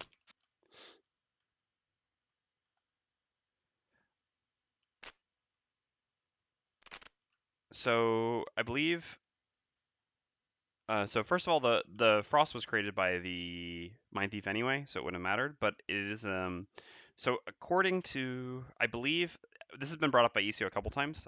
To the best of my knowledge, if I'm not mistaken, monsters always infuse an element assuming that they act, even if they have no actions to perform. So in this case, the 2 immobilized frost demons, I believe, would create ice, if I'm not mistaken. ECO can certainly correct that. I mean, I guess maybe you could as well, but to the best of my knowledge, like, for example, if a monster has to consume an element as part of an attack, it doesn't consume the element unless it attacks. But I believe as long as a monster activates for its turn, it always produces the element, which I think this was, like I said, I think ECO copied this from the FAQ previously. But again, it wouldn't actually change anything here. We had the ice no matter what. But in general, I believe this is the correct interpretation. Yeah, exactly. Okay, so what are we doing now?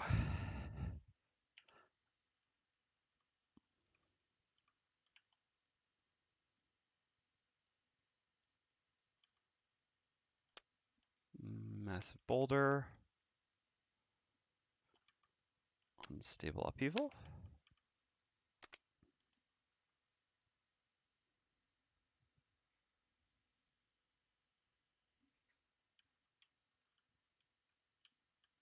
I mean, it's got to be this here, this turn, right? Making it to the door is pretty good for us. Being able to attack this one does 1 free damage here and actually just kills this one. So the question is whether the diviner should be giving shield or should be using the disarms. Or should be immobilizing, actually? Problem is we can't actually immobilize enough of them. Stuff will always reach us. Well, the Mind Thief, I mean, disarm. So the Mind, immobilize, yeah. Mind Thief can immobilize 1, actually. So if we push this one and immobilize both of them, the problem is also our initiative kind of sucks for this. 30 initiative should be fine. Living Bones have 1 possibility of attacking before 30. Frost Demons, I'm not sure if they even have any. So if we, like, this one dies, this gets pushed, both get immobilized, this gets immobilized, it's just a Living Bones which hits for not very much. And this way we also get to do it, like, not insignificant amount of damage. Yeah, that's probably actually the best line, I think. And the worst part about this is the initiative, but we've got some options. Worst case scenario, we can always just have like the Mind Thief move up here and pop her in Viz Cloak or something. Okay, this works. The bone's not even moving, so we don't even need to immobilize that one. It's interesting. We won't have anything else to attack anyway, so we might as well still do it. Okay, so we go first on the Mind Thief. Gain 1 experience. Create new ice. Make an attack 2, range 4, immobilize. So who do we want to hit? So these aren't moving, so they don't need to be immobilized at all. This one dies, so it's always one of these 2, but this is the one the diviner can immobilize, so it's always number 4, actually. So 1, 2, 3, 4. Okay, getting closer and closer to that crit or miss. Gotta hope it's a crit, I think. Really need to take a look at the top cards. So, yep, that's that. Then we have the bottom of Empathetic Assault. We're already at full. Could move up to here. No, the Cragheart needs to move to there. And we don't want to move to here. We have our boots. No, it doesn't work. Yeah, I'll just do nothing with the bottom. Okay, so then the Cragheart's up. We're going to use the bottom of Unstable Upheaval as a default move too. Go to here. Then we're going to use the top of Massive Boulder, creating Earth, attack 3, range 3, plus splash damage, targeting number 4 here, so that we splash on both of these. It's a shame we didn't go after the push, because we would have gotten one more splash, but too hard to coordinate that, I think, and too risky. Well, maybe not too risky, but hard to coordinate it. Not easy. Actually, we can't go like just after 30. We can go at 29, and then after that it's 57, which really is not realistic. I guess no, we don't want to go later there either. No. Couldn't have done it. Oh well, again, just missing out on 1 damage. So targeting number 4 with our attack 3, range 3, plus 1. So down to 1. This one dies. This one takes 1 down to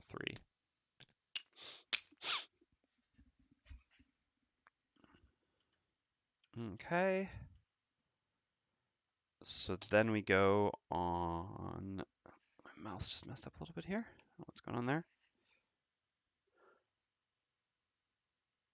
Okay. Then we go on the Diviner.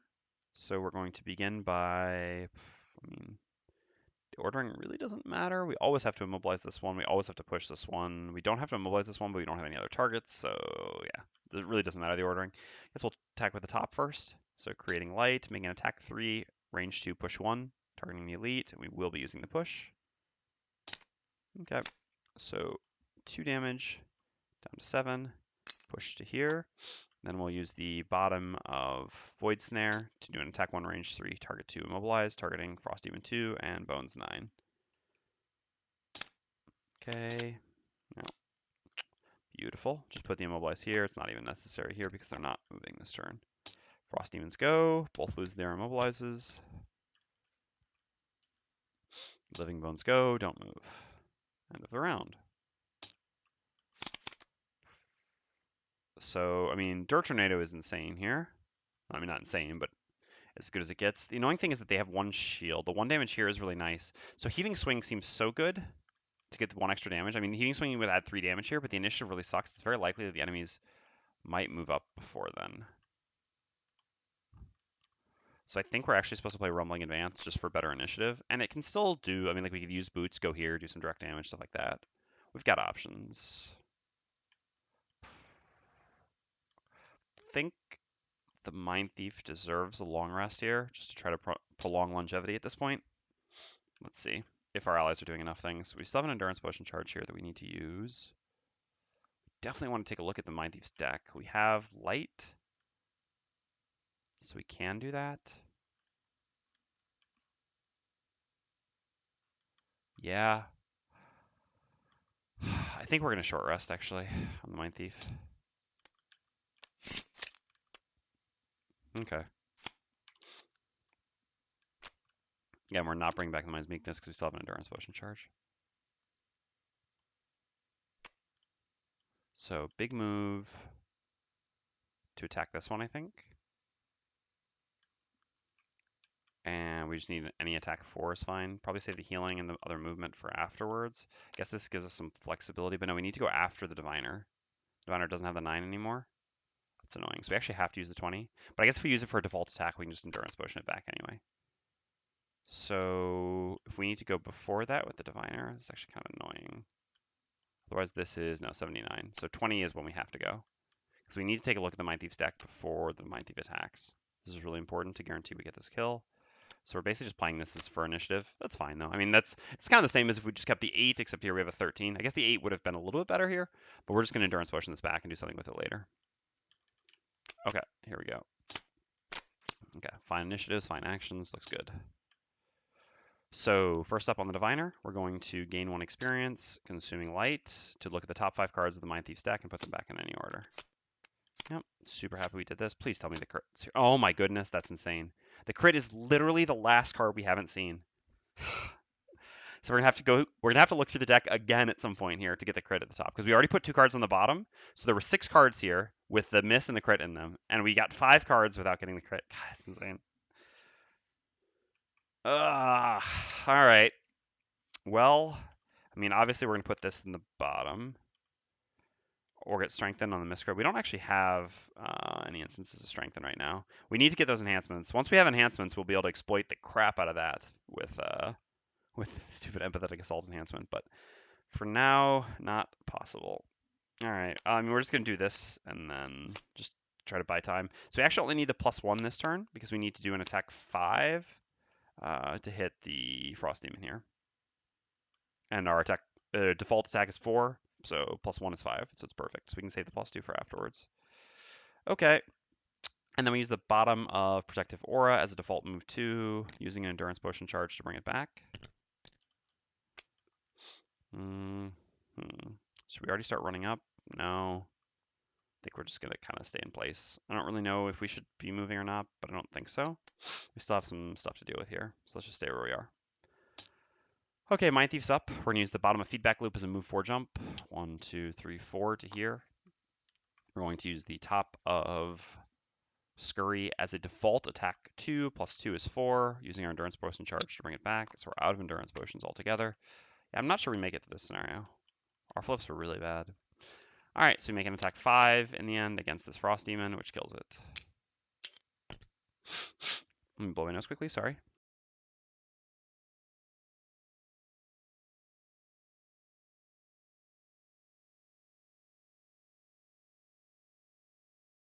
Alright, back. So then it's the Cragheart's turn. So we're going to begin by consuming the earth with Dirt Tornado, gaining 1 experience. Can't use the Piercing Bow here, we have to save that for the last room with the Flame Demons. So this is an attack to Muddle, hitting all the enemies. So Frost Demon 4, then Bones 9, Bones 3. Just need a -1 here. Ugh. Oh, okay. Okay. All right, Cragheart. Respect. Turning things around for us in our darkest hour. So we got a +2 here on a 2 is 4, so 3 damage. And a +1 here on a 2 is 3, so 2 damage. If only we'd done the ordering differently. Would have killed that one as well. Oh well. Oh no, but we do have the kill. Yes, good. 1, 2, 3, 4. Yep. So then we're going to use our Boots of Striding, and the bottom of Rumbling Advance is a move 2, so we create Earth. All adjacent allies and enemies suffer 1 damage, so this gives us 4 total movement. So we could go to here, because then it's only 1, 2, 3, whereas here it's 1, 2, 3, 4. But here we get a coin, so let's be honest. Like, we're going to take the coin. So 1, 2, 3, 4 to here, which does 1 direct damage to both the enemies.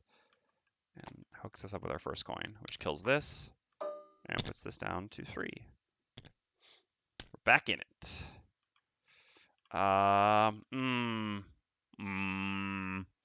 Downside is the Mindthief gets hit here as well then. Does that actually matter so much? I mean, the Mindthief's got free healing with this, and we're probably going to long rest. No, I actually don't think that really does matter too much. It's also muddled.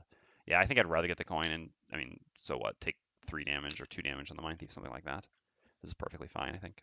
Oops. Because if we gone to here, then it wouldn't be able to hit 2 targets, but here it can. Okay, Frost Demons are eliminated. Living Bones go. Standard turn. So 1, 2, 3 to there. First on the Cragheart, then on the Mindthief. Okay. Either way, it's a 3. So we take 3. And we lose our. Oops. Sorry, we lose our regen. And then on the Mindthief. Ooh. Okay, that's a 4. Well, that's more painful. But so be it. I mean, we're going to kill him next turn. For sure, so. That was some impressive muddled attacking, huh? It's not how we attacked when we had disadvantage in that first room, that's for sure. Alright, end of the round. So Mindthief can just finish this clown off. He has 3 health left, and we know we have a +2. So we need just, well, any sort of attack. This even does it, actually. Because in this way we get an experience, which is nice. We have no other top attack, non-loss attacks which give experience. We're going to use this because this allows us to move 2 and heal. Plus we'll use our boots here. I mean, it always has to be like this though, right? Yeah, there's no other way. Scurry gives us 3 movement, which is exactly enough, but then we don't get to attack on bottom, and we're the only one who guaranteed kills this, and we get to kill it like before it can possibly go at 9, so it always makes sense to do this. So what if we have to use our boots? We're losing like 1 movement this way. We'll still be okay, because then after that we do 2 plus 3 with Scurry, which lets us catch up a reasonable amount, then we long rest, and we have our boots again, plus Scurry again, so we can move a lot still. And we kept our move 4, so we're pretty good on this. Yeah, I mean, it's extremely painful to have missed out on all these coins, but we had such a bad start on this scenario that it wasn't realistic to be able to loot everything anyway. And that's fine. Sometimes scenarios need to be challenging. I'm happy to see a +2 being this challenging. Again, it was due to some excessively bad luck, but that will happen. Hmm. This is annoying because I want to do this, but with dark, but we're not going to get dark. Huh.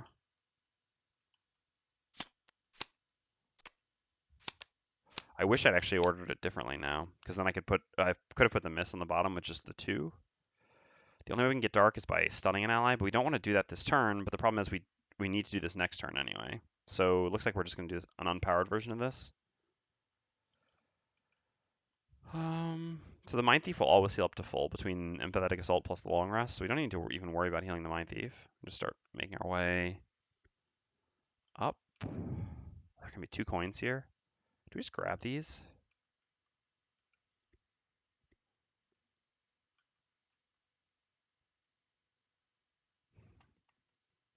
This is tough. A lot of money.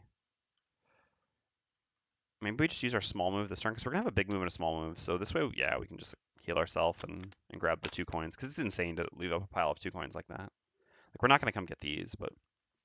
So then the question becomes, can we get away with stunning someone? I think the answer is no. So I think we're just using this no matter what, and we'll have to try to do it afterwards in a meaningful way.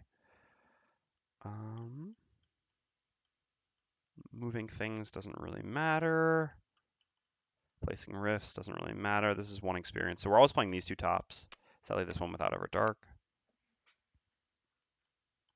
The ordering doesn't matter so much. We're not going to use this top on the Mindthief. We're going to use it on the Cragheart anyway. So yeah, let's do this now. Plus our bigger move, I suppose. Yeah, because that gets us to a coin. Doing that this turn. We can do it as just 3. Again, picking up coins is worthwhile. Okay, let's go. Yeah, you try to beat me, but you can't. At least I can say this to you. Night Demons, on the other hand. All right, so Mindthief's up first. We're going to use the bot of Empathetic Assault plus Boots of Striding to go 1, 2, 3 to here. We'll be grabbing this chest at the end of our turn. We get a heal 2. We're going to use the top of Hostile Takeover, gaining 1 experience, creating ice, and attacking this Frost Demon. We get a +2 on our 2. This is 4. This is 3 health and 1 shield. So that is a dead skeleton. Okay, eliminated. And then at the end of our turn, we see what is in the chest. So fair warning, we're going to spoil chest number 4. 15 gold. Okay. Okay. That'd be it. So we go up by 15, putting us up to 86. And more, also, equally significantly, we complete our battle goal. Alright, so now it is the Diviner's turn. We're just going to use the top Protective Aura, gain 1 experience, create light, and then we're going to use the bottom of Dimensional Transfer. Teleport here.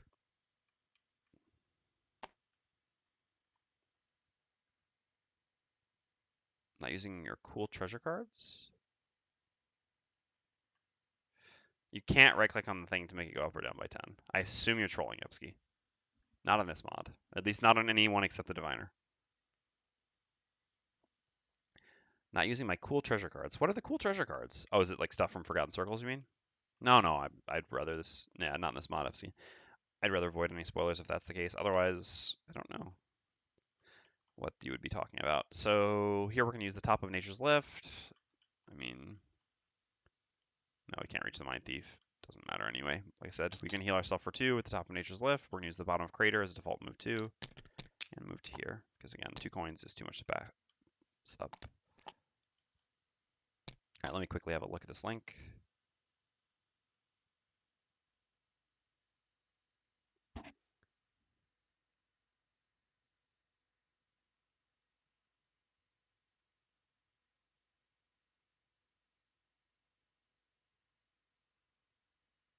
Interesting. Yeah, it's not bad.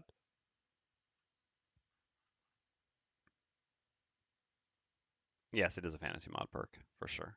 And it's a nice one, without a doubt. Would save our poor mouse many clicks. Okay, so then we're done. End of the round. Everyone has 1 more turn, then we're gonna have a bunch of long rests. That's fine.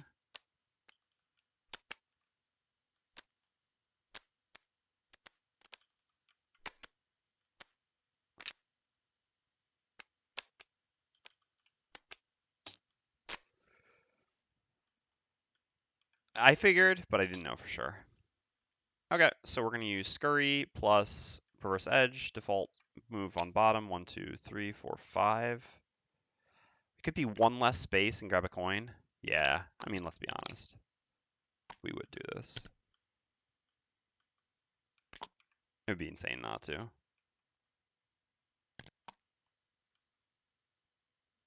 Okay, and then we go. We have a default move 2 to here. Ah, so close, yet so far.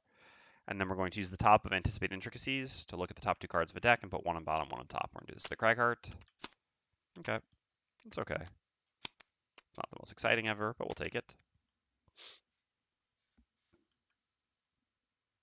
Guess we could have gotten rid of the -1, but this would just get us to the miss sooner, which is not what we want. Ah, if we'd done this here, though, we would have... But next turn, if we... No, we don't have the element. We'll figure it out. We'll make it work. Yeah, there was a consideration of doing something else there. Anyway, backup ammo is a move 3. 1, 2, 3 to there. Okay, so we're going to do triple long rest.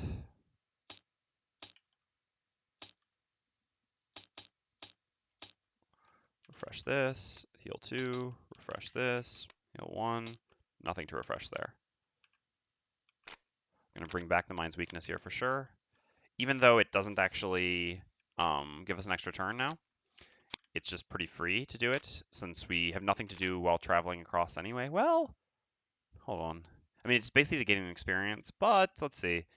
If we don't bring it back and we do 4 plus 3, that's already 7. 1, 2, 3, 4.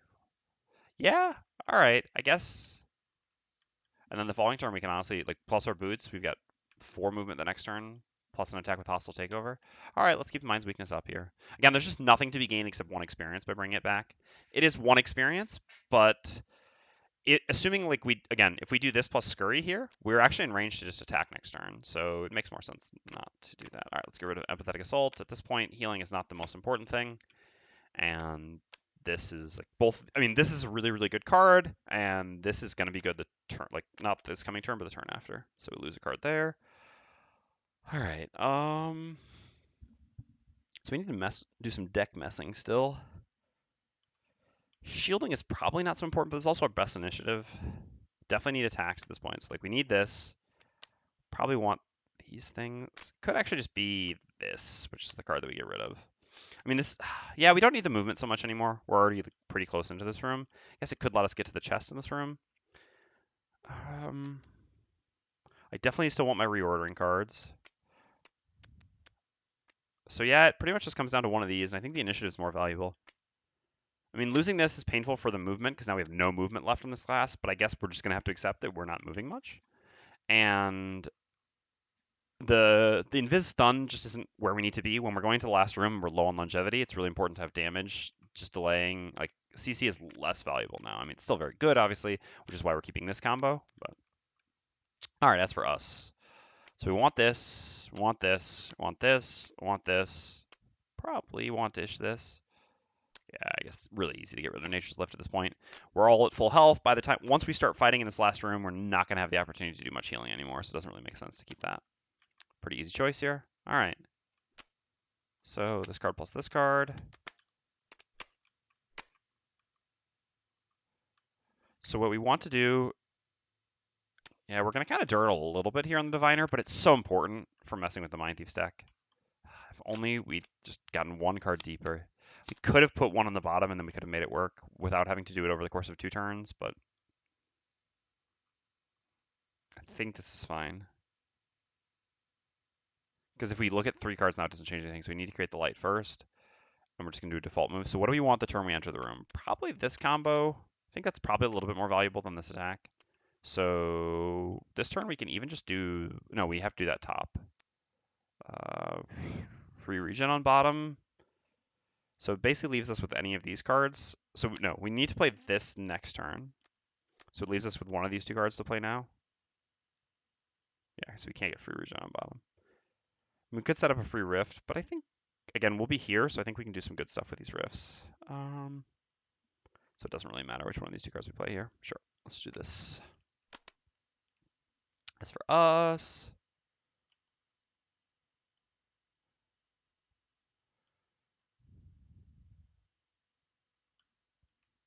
We're definitely setting up backup ammo now. And moving with, where are you? With Dirt Tornado.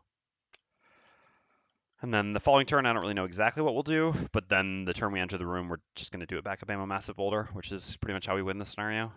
With this broken combo. I mean, not broken, but very powerful combo, let's say.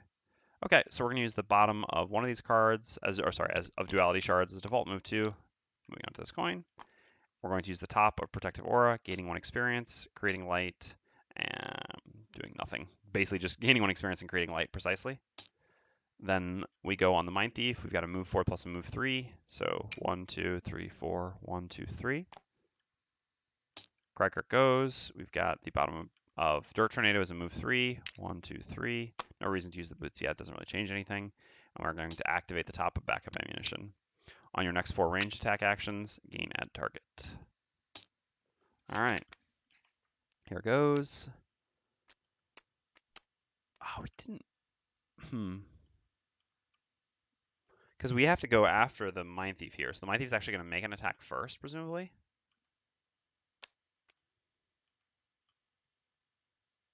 Oh well. It's got to be these. I mean, we've got to do this stuff now, no matter what. Yeah, the Mindthief's initiative here is unfortunate. Because the Mindthief does really want to be the one opening the door here. It actually kind of sucks to open the door here, though, because we're actually going to get stuck on it. Because we've only got a default move 2, right? So maybe we just don't enter the room this turn. Yeah, we're not going to have much time afterwards. We'll see. As for us, what are we doing? There's no real reason to create Earth. I guess which card do we want more in our hand afterwards? Because we're going to short rest after this. I mean, I guess creating Earth could do something. What is the health on these Flame Demons? 3 and 5? Don't know how many are regular versus elite.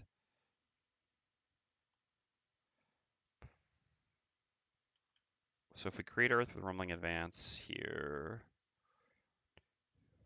Yeah, Creator could do something insane. It's kind of crazy to play 2 losses, though. I think it's actually probably fine. So let's give ourselves the option of either doing Unstable Upheaval or Creator next turn with our backup with our massive boulder.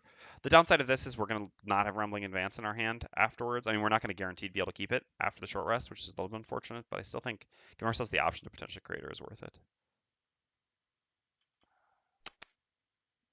I guess we'd rather go late here because we can actually heal like 1, 2, 3, 4, and then heal the Mindthief who's stuck on the door taking damage after the enemy's attack. Yep, makes sense. Okay, here goes. Mindthief's up first. I mean, I think we're going for it. Using the bottom of Perverse Edge as a move 2, plus Boots of Striding, so we get move 4 total. Again, we can invis ourselves to at least prevent melee attacks. So we got 3 movement thus far, we got 1 movement left.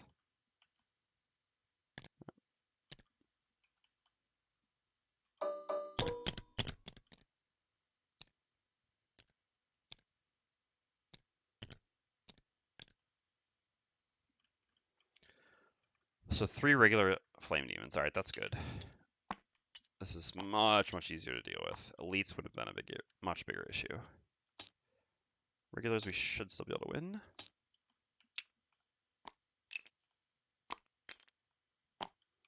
And then an elite and a regular bones. Probably take us longer to kill those, actually.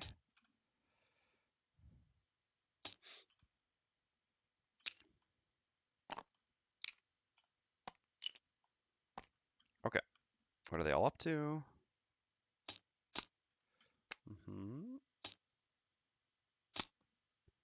Okay, interesting.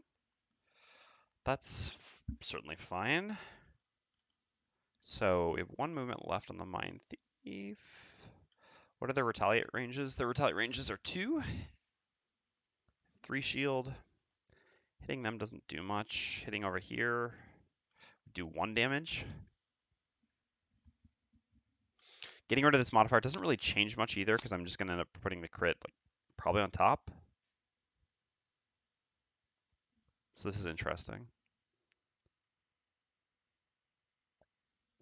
The bones have 4 and 3 movement respectively. 1, 2, 3, 1, 2, No, there's actually no reason to move up. And I mean, I guess I attack one of these for the free XP, because why not? It doesn't matter at all which one I attack. I guess it does, because that one won't move up. Oh, but I can just not use the immobilize. Yeah. So I'm just going to use hostile takeover, create. Yep, and then they'll actually consume my fire ice for the fire rather than the wind or rather than the light, which is actually really important. Actually, not that important in the end since we're getting rid of one card, since we get guaranteed get the card on top, but it still gives us one experience. So, and we get one experience this way. So it's a net of 2 experience, which is not nothing. So we'll use hostile takeover, making attack 2 range 4, not using the immobilize, targeting I guess flame demon number 2. Again, just standing on the door is fine. -1 move, yeah, they won't fly past us. Okay, we flip a +0, this does no damage. We're outside of retaliate range, so there's no danger. Flame demons go, they're going to consume our ice and make fire. Move it -1, so 2. So 1, 2.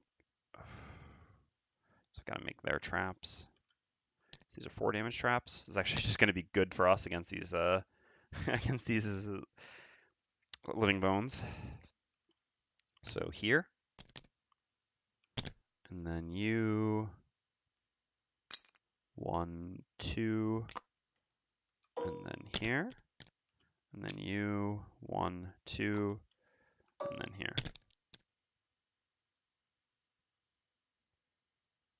Yep, kind of some nonsense stuff. I didn't get any of that wrong. Yeah, this one moved to there. 4 was here, so this puts it so it's 1 away. Yeah, otherwise back here it's still 2 away. And they only have 2 movement here, and then 5 is here. Yep, this puts it. I guess it's the same distance actually from there, whether it goes here. No, so hold on. So this should actually stay here, right? Because it's 1 movement. 2 to here, whereas if it goes here, 5 was here, right? Or was it 4 up there? I wish I remember. I think it was 5 up here. I think 4 was here, 5 was here.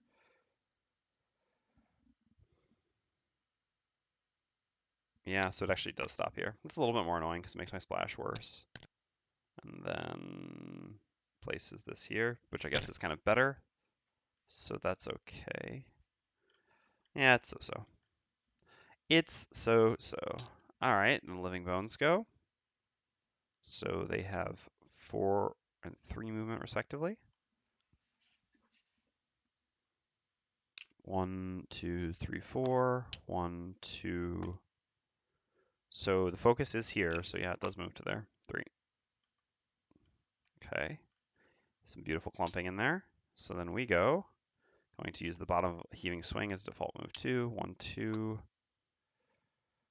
Yeah, there's no reason to use our boots now. We can use them later. Next turn, it's the exact same thing. So we'll just move there. And we'll use Rumbling Advance on ourselves just to create Earth, because why not? Just in case we might need it. No one actually needs healing.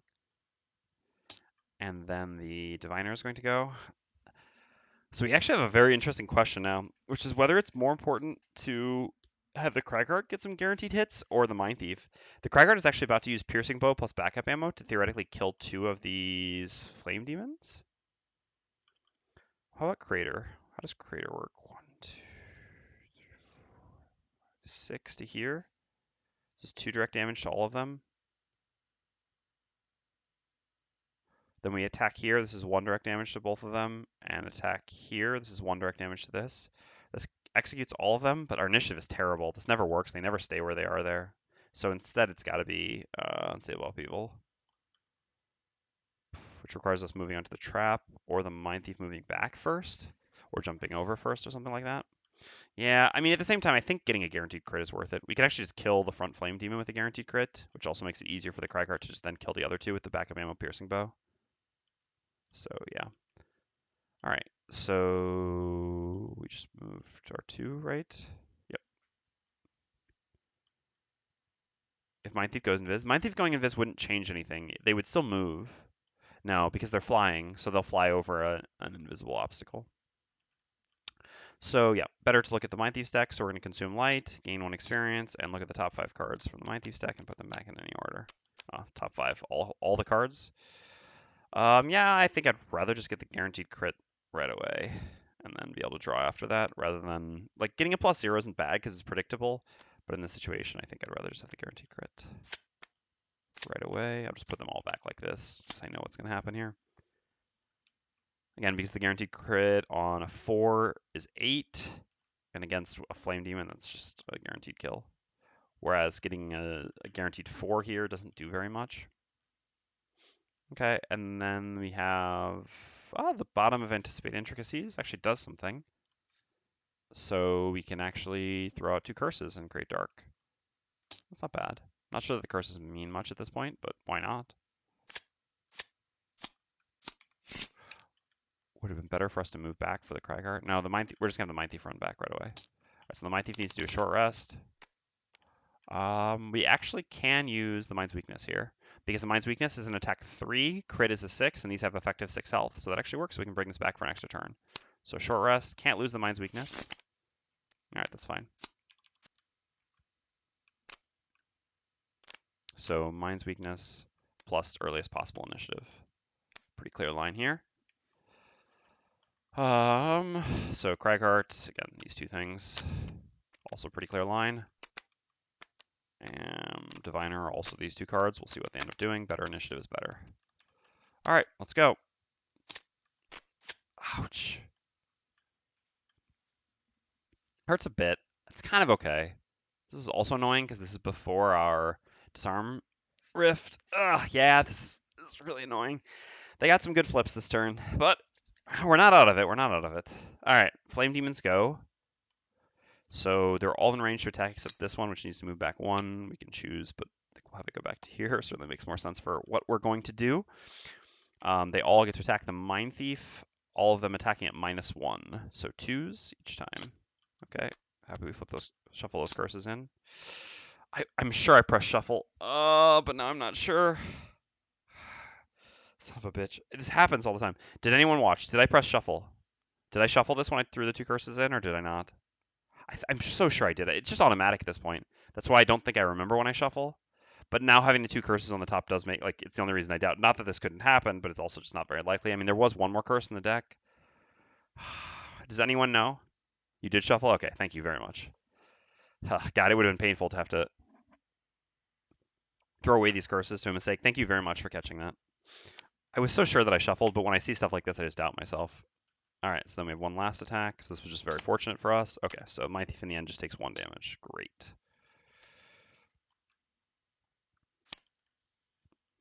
Okay, so then the Mindthief's up.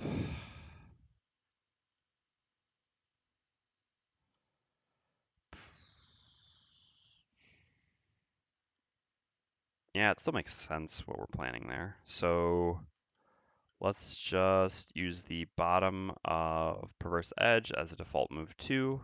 Go like this. And then we're going to use the top of the Mind's Weakness, gain 1 experience, activate this, make an attack 3, targeting Flame Demon number 2. What do you know? A crit! Success! Alright, Flame Demon down. Oops, coin goes there. Now it's the Cragheart's turn. We're going to use the bottom of Unstable Upheaval's default move 2, plus boots for 4. 1, 2, 3, 4 like this. Then we're going to use the top of Massive Boulder. Going to use Piercing Bow during your ranged attack. Ignore all shield values for the entire attack action. We have backup ammo, which gives us an extra target, so we gain 1 experience. So we've got a 2 target, attack 3, range 3, all allies and enemies adjacent suffer 1 damage, which ignores all shield. We will do... it always makes sense, I think, to hit this one first. Yeah. Yeah, we'll do 4 then 5, I guess. So we need to get... Oh, wait. We know the top of our deck. Oh, we know 1 card from our deck. Yes, so it's definitely more important to hit this one first, because this way we kill this one, we don't take the Retaliate. Otherwise, if we kill this one and don't kill this one, it's worse because we actually take Retaliate from this one, because the Retaliate's range 2, not range 3. So yeah, first we attack number 4. This does 4, which kills this because, again, we ignore all shield. It does 1 splash damage to this and to this. Not this damage is actually going to matter because it's going to heal itself. And then we hit number 5. Just need a -1 or higher. Perfect. Piercing Bow, backup ammo, Massive Boulder. Pretty good. Okay. Living Bones go. So the Elite goes first, has -2 movement. Still makes it here. Attacks both of us. First the Cragheart, then the Mindthief. +1, so normally for 3, but here for 4. All right. And then on the Mindthief, jeez, the Mindthief is literally blessed. That's incredible. 4 attacks on the Mindthief this turn, 3 misses. I mean, I didn't even need it to come out here, but I'm certainly not complaining. Pretty incredible. All right, and then it heals itself for 2. Back up to 10.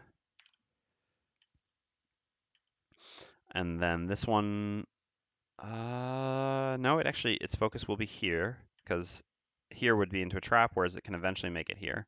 Although, interestingly enough, this does lead to it not even moving this turn. And still not using Vinclose on Mindthief. It's like it's calculated. Well, there's nothing really to gain from using the Inviscloak last turn. The only thing they could go before us were the Flame Demons, and they weren't really that threatening, I think. We could have used it here, but it was just, again, after the Flame Demons had already attacked us, it was just to stop 1 attack, which I think was fine.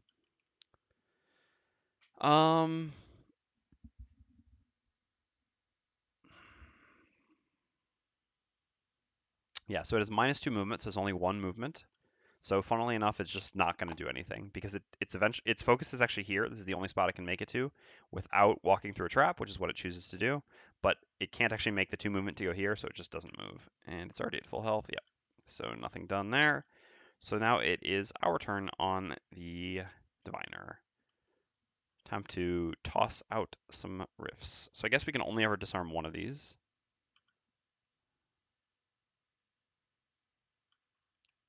This requires an unoccupied hex. So the question is, would we rather pull this to here or pull it to here? We don't know what anyone's flipping afterwards. Mindthief next turn can do a big attack and do a move 4 jump. So I guess we want this to be next to the Mindthief so we can't attack it. So we don't want to pull that to here. I guess we could also pull this one to here, but it's better. I mean, this one being disarmed and next to the Mindthief isn't an issue. So sure. We're going to first use the bottom of Fount, creating a rift here. Oh, no, sorry. First, we're going to use the top of Void Snare, creating a rift. I think we actually did this in the wrong order earlier. No, we didn't. We were considering whether we had to, but we didn't have to in the end. We have to remember that we can't move something and then place the rift because we need the other effect to happen first, which is a little bit of an annoyance sometimes, but it should be fine. So is there any advantage to where we place this rift? I guess placing it here gives us like the free one. No, I guess it's actually better to place it here because he won't walk into this. He will walk through there. So sure, yeah, we'll place the other. So we place first this rift here, and now all enemies that enter rift this turn get disarmed. Then we place this rift here because it's range 3. And we do pull 2, target 1 enemy within range 3 of any rift token and pull them toward that rift token. So what's interesting, I guess, is we can pull towards any rift token. I should remember that. So we can in the future place the other rift first and then pull towards that. So it actually does still work. Yeah. So then we pull into this rift, which is 4 direct damage. Thank you, Flame Demons. I guess actually, let's do it like this. And this gets disarmed. Certainly been happy with the combination of these 2 cards. Okay. So that's the end of that round. These 2 cards for sure here. Oh, we've got a ton of longevity left. We can short rest one for sure. Yeah, that's fine at this point.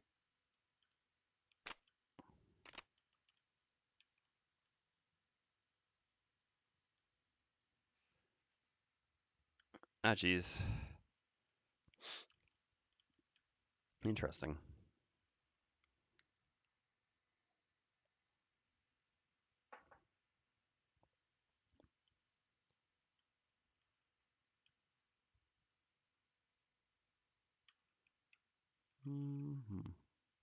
So I think I want to do this for sure, because this is an attack 2 on this, which also pulls this into this, which is quite good.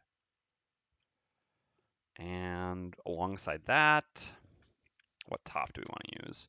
We could disarm it, but honestly, I don't even really care about this attacking very much. I guess if it does its like million attacks thing, this could be kind of bad. So putting a rift there wouldn't be the worst thing ever, but it's just blanking 1 attack. And this has a similar effect. Because yeah, I think actually I'll just do this, because this gives me better initiative, which is nice. The shield is also good. I also get experience, and it sets me up a light to then look at one person's deck afterwards to like do some nice setup. Here I think I'll just short rest as well. I have a fair amount of longevity. That's fine. Dirt Tornado isn't the most important thing in the world. So we definitely want to make ranged attacks here because then we get 2 targets each time we do. And I think we'll just use Unstable Upheaval. This way we can just do a Crater 2-target attack, and then we can move here with Unstable Upheaval, which is pretty free. All right, you've all been eliminated. So here we go. Ooh, it is actually that, but this was very good against that, so that's fine. So it is the Diviner who goes first. We're going to begin by creating Dark, making attack 2, range 3, pull 1, targeting number 4 here. So make our attack 2. Yep. So we do 1 damage to it there, and then it takes 4 from the trap. So 5 damage to, oops, it doesn't go up to 72 now. 5 damage total, getting pulled to here. And then we're going to use the top of Protective Aura, gaining 1 experience, creating light, and giving shield 2 to all allies within range 2. I guess that's not going to work in the end, but whatever. I mean, it gives us an experience and a light, so why not? All right, Cragheart's up next. So we're going to use Crater, top. We're going to, because this is actually more, like we don't have to play a loss here, and we still gain 1 experience. We could do Unstable, I mean, we still gain 2 experience, because we consume Earth here, which gives us 1 experience, and getting a backup ammo charge also gives us 1 experience. We do make a disadvantage attack, but that's not the most important thing in the world. And actually, we can even push this one to get a guaranteed kill into this trap, so that's great. So yeah, so we will use Crater top, consuming Earth, and we get a backup ammo charge, so we gain 2 total experience here. We will use the push on, I guess it's a multi-target attack? I always forget how this works. There's like, so ECO or Marcel, rules question. So all right, I know if I target multiple things, I can choose individually whether I apply the additional effects. But what, like, is it any different if I perform an attack, which then gets add target? Or is it still the same rule? Do I still get to choose individually whether I apply the bonus effects or not? I know it's like, seems the same, and so it probably should be the same, but I'm also not 100% sure. It doesn't hurt too much if I have to push this one. It would definitely still be worth pushing. I think it's the same. Yeah, like I would think it's the same as well. It makes sense that it's the same. It's just kind of weird how it, because it's like a different sort of ordering, right? In one instance, you're performing like an action, which has all the stuff, whereas here I'm like performing an action, and then that action is kind of getting forked, if, I mean, to use magic terminology, by backup ammo. But I think the actual action that results is still basically, I mean, is still the same. So I think it should be the same as well. All right, so we will use the push on number 4. We will not use the push on number 3. So we make a disadvantage on number 4 first, and then non-disadvantage on number 3. Okay, well, didn't matter. We didn't actually end up using any push, because this one actually just dies to our attack there. And then the elite. Okay, that's fine. Don't want to kill it anyway. And then we use the bottom Unstable Upheaval as a move 2. We can actually just go to here, because this makes it easier for the Diviner to pick up a coin afterwards. Okay. So we're done. So that's the Mindthief's turn. Really don't want to kill this, huh?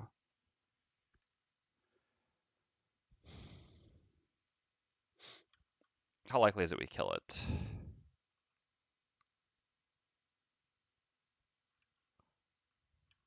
What if we leave this for someone else? We go 1. I mean, here is kind of fine. Then we can do the bottom loot of Scurry to get all those coins. I think that's probably right, because we're the only one who can get them really conveniently. So I think this is probably correct. So in that case, though, can we make an attack 3? Yeah, that actually works. All right, so we're gonna use the top of Scurry, because this also can't kill. Even if we get a crit here, the maximum this does is 6, which is 5 because it's 1 shield. Okay, so we're gonna use the top of Scurry as a move 3, attack 3. We're gonna move to here, because then from here we do 1, 2, 3, 4, and then a loot 2 still gets all these coins, which is perfect. And we make our attack 3 on his bones. Okay, +1. So 4, which is 3 damage, putting this down to 3. And then we use the bottom of Feedback Loop to do a move 4 jump. 1, 2, 3, 4 to there. All right, Living Bones goes, is disarmed, so just stays where it is and does nothing. Okay. So what now? Oh, we definitely want to see the tops of some decks. That's got to be the most valuable thing, because this just allows us to like do some damage to it and not kill it as well. It's more important, I think, just to see the top cards here than it is to sort the top. So, Cragheart. If you go here, we get 1 direct damage plus grab a coin. Seems like a pretty obvious choice, I think. I guess we'd rather go later because we're going to move up. This way we don't get hit by this thing. Because if we go here and here, then it's actually going to hit us. And we're not going to attack, I think, this turn. So, yeah, we shouldn't actually attack. This way we can grab this coin. The next turn we can do 1, 2, 3, 4 and make it to this. And then the diviner can pick up the coin that this leaves. Actually, there's 2 coins there, so it's really important to kill it on that spot too. All right, this works perfectly. So we can actually just short rest on the Mindthief. Bring back the Mind's Weakness because it'll give us 1 experience. Can't lose Scurry more than anything. All right, that's fine. Okay, so Mind's Weakness for 1 experience on top. I guess either one gives us 1 experience on top, but that's fine. We won't get another turn after this because we're playing a loss here, but our allies should be able to finish off the scenario. I would certainly hope. Okay. So, Mindthief is up first. We gain 1 experience for activating the Mind's Weakness on top, and we gain 1 experience for performing a loot 2 on the bottom of Scurry, which loots these 3 coins. Mindthief ended up at the end of the scenario in the end. And this is lost. This is active, not that this really matters. Okay, then the Cragheart's up. We're going to use the bottom of Rumbling Advance. This creates Earth. We do a move to all adjacent allies and enemies suffer 1. Grab this coin. And the skeleton takes 1. Down to 2. Don't want to attack on top because we don't want to run the risk of killing this turn. Rather make sure we certainly get that chest. So then Living Bones attacks, normally for 3, but here for 5. A miss. Okay. Then the Diviner goes. The Diviner is going to use the bottom of Void Snare as a default move 2. Getting to this coin here. Look at this, 5, 5, 5. Beautiful. I mean, Mindthief and Cragheart both will have gotten a chest, so Diviner got left out a little bit, but that's what happens when you lose all your movement, I suppose. And then we're going to use the top of Peer into Battle, consuming light, gaining 1 experience, and revealing the top 5 cards of a deck, and reorganizing them. Yes. As it was meant to be, so it shall. Whatever.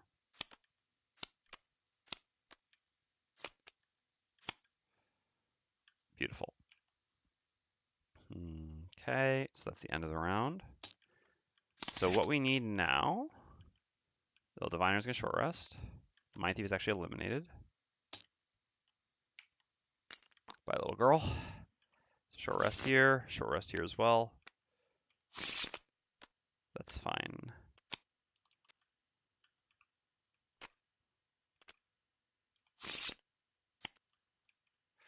No, we want to keep that actually. That's important for initiative. We want to go after the Cragheart. Actually, that's not possible for us with that card. So no, I guess that's the only way we get experience on top, which is annoying. But we can still go after with another card. So no, we will reroll because we do want that. That's, again, our only source of experience on top since we have no elements. Is it confirmed a girl? Yes, the Mindthief is confirmed a girl. All right, so we'll lose that instead, paying 1.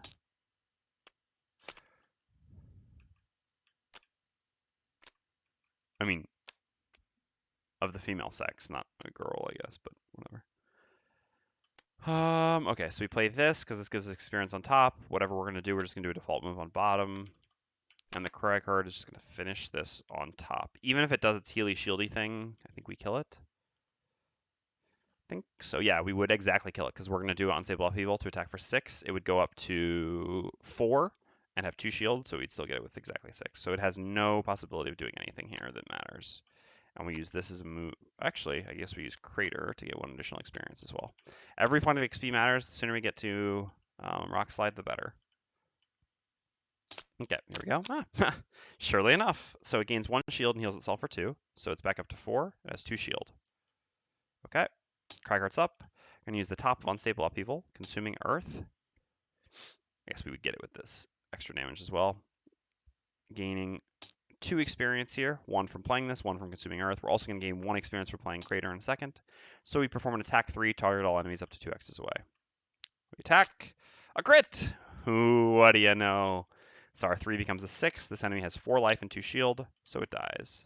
I guess it kind of balances out because the Diviner's actually going to get 2 more coins here. Still not quite as good as the chest for 15 gold, but honestly, this was quite well balanced. And then we do our move 4 jump with Crater, which does some adjacent damage, but that doesn't matter. 1, 2, 3, 4 to here, getting this chest. Assuming the chest is 15 gold, like the last one, which I think is normally a pretty reasonable assumption. I guess we'll see. So this is chest number 28. Yep, 15 gold. Surely enough.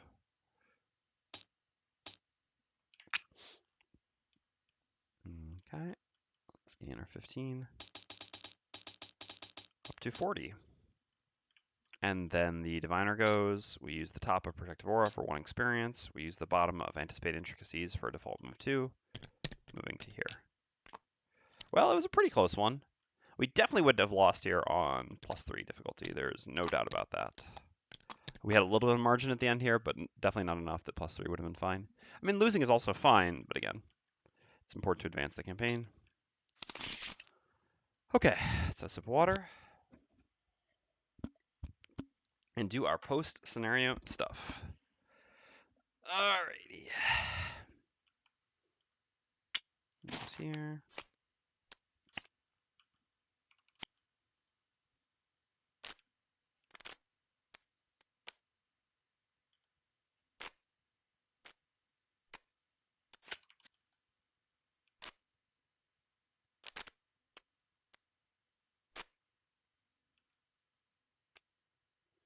Did you add the backup ammo XP? I only got it twice. At the end there, I attacked with Unstable Upheaval, which is a melee attack, so I didn't gain 1 experience there. Okay, so we were on 3, which is really 2, so unfortunately coins are only worth 3 gold. Well, it's only. So 21 gold here. The right click, beautiful. 13 experience plus 8 experience, so 21. Oh, we did it, just barely. Beautiful. Made it to 96, so we'll get to level up. Nice, I'm looking forward to it. Every Diviner level up is the most exciting thing for me here. We don't have any blesses, do we? No, all decks are fine at this point. Okay, so up to 8 HP. We'll do the perks. Oh, we also gained a check mark because we completed Neutralizer. I think that's our 3rd check mark. Nice, 2 perks, love it. Love it. All right, over here we gained 15 gold, on top of obviously the 15 we gained during the scenario.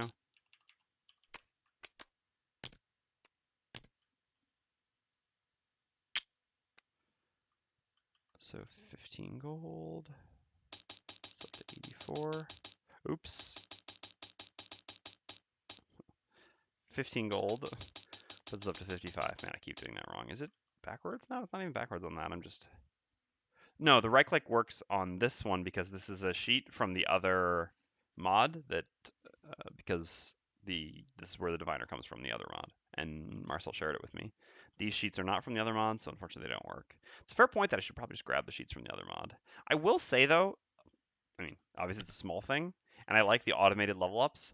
I do find that the white boxes actually, like, I think it's easier at a glance to see this perk. Like, I know this is more true to the original, but I actually do prefer I think the cleanness of the white boxes is better than these boxes again. This is not enough of a justification for this mod, just saying. Okay, so 11, so 19. So 88. All right. And then over here, I know we're leveling up. So we're like 1 experience away or something, so I can just go ahead and do that right now.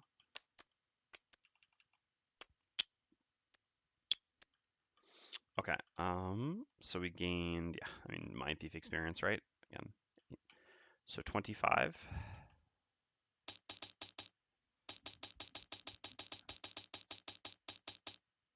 Okay, so we do indeed level up. And we also gained 15 gold. I just delete all the coins, but... All right, and we also did successfully complete our battle goal, so we also got a check mark, although we are not to the next perk yet, unfortunately. All right, let's do the Mindthief first, since it's the less exciting level up. I mean, just because I've already done it a couple times in my life. A couple. Okay, so easy, remove my 2 -1s. Again, get rid of as many negatives from our deck as possible, as quickly as possible, is always the best thing to do, or almost always, I would say. But certainly here. Now we've only got a single -1 as a negative in our deck, which makes our attacks so much more predictable in a positive way. All right, and then we get our level 3 card choice.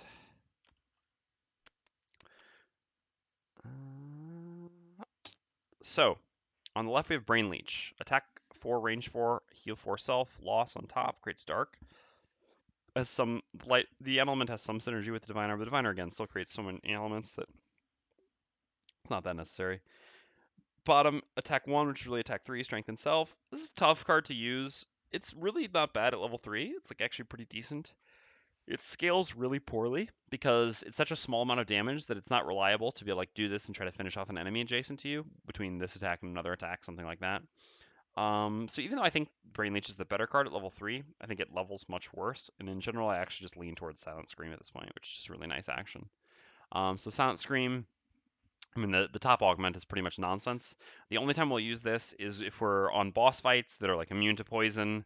Although actually we have better ways of getting poison, which is by like a dagger or something like that. Anyway, on boss fights, once we have Mass Hysteria at level 5, we will probably use this augment. Outside of boss fights, once we have Mass Hysteria at level 5, we'll never use this augment pretty much. Because Mind's Weakness, again, is just so essential.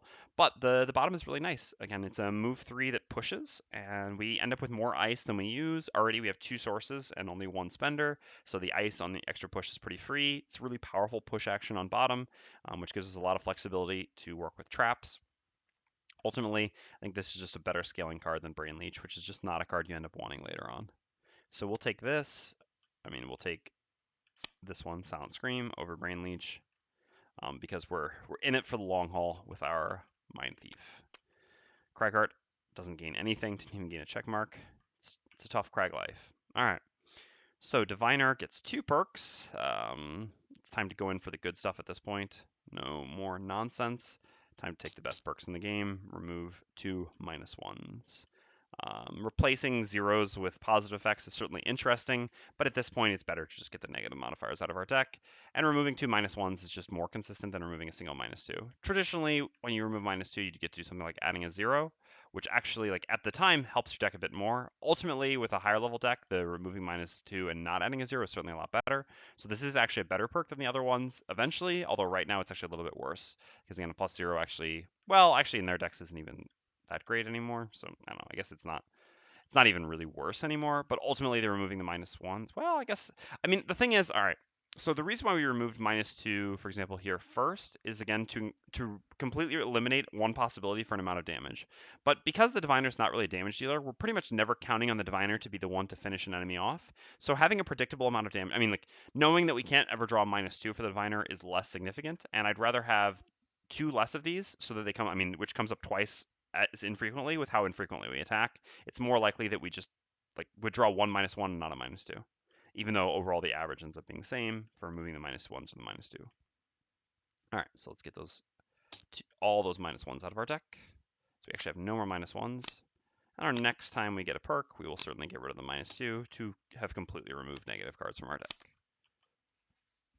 Okay, so now we get to level up. Let's have some water.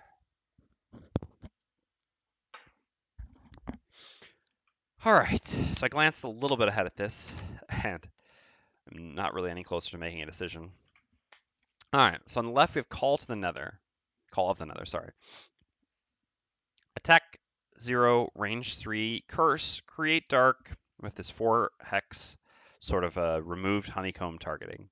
Biggest issue I have with this card is I have no idea how good this targeting is, which is interesting. It's pretty cool when a card you can't just assess. You can't just look at it and say how good it's going to be. Yeah, Marcel's trying to bait me. Obviously, we're not going to go down that path.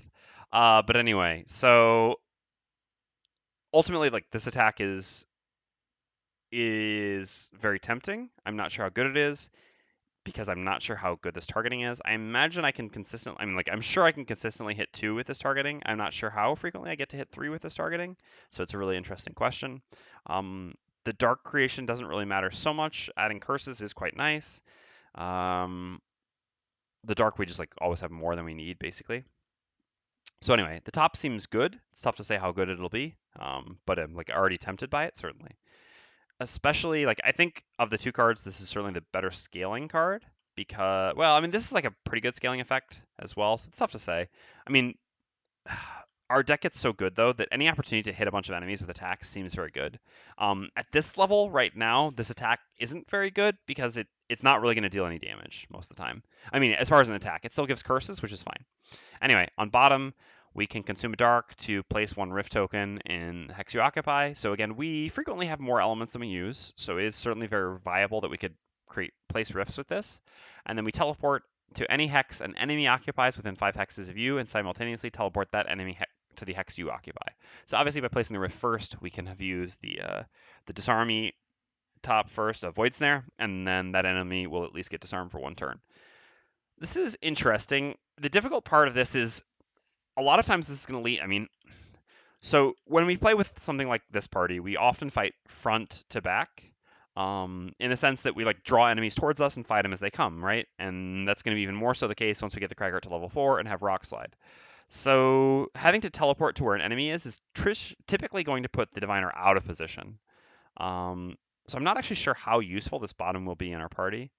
Obviously, being able to put an enemy into Rift isn't bad, and the fact that we can still like disarm the enemy and put a disarm somewhere else as well means that we certainly can like still mitigate a lot of attacks, which removes some of the risk. At the same time, our initiatives aren't excellent. We have an 8 and a 13, but they're overall still so-so, so we can't be 100% sure that we can necessarily get out the following turn, although we do have our Invis Cloak, so we'll see. Soon we should get to Prosperity 2, though, so we might not have the Invis Cloak for long. We'll see.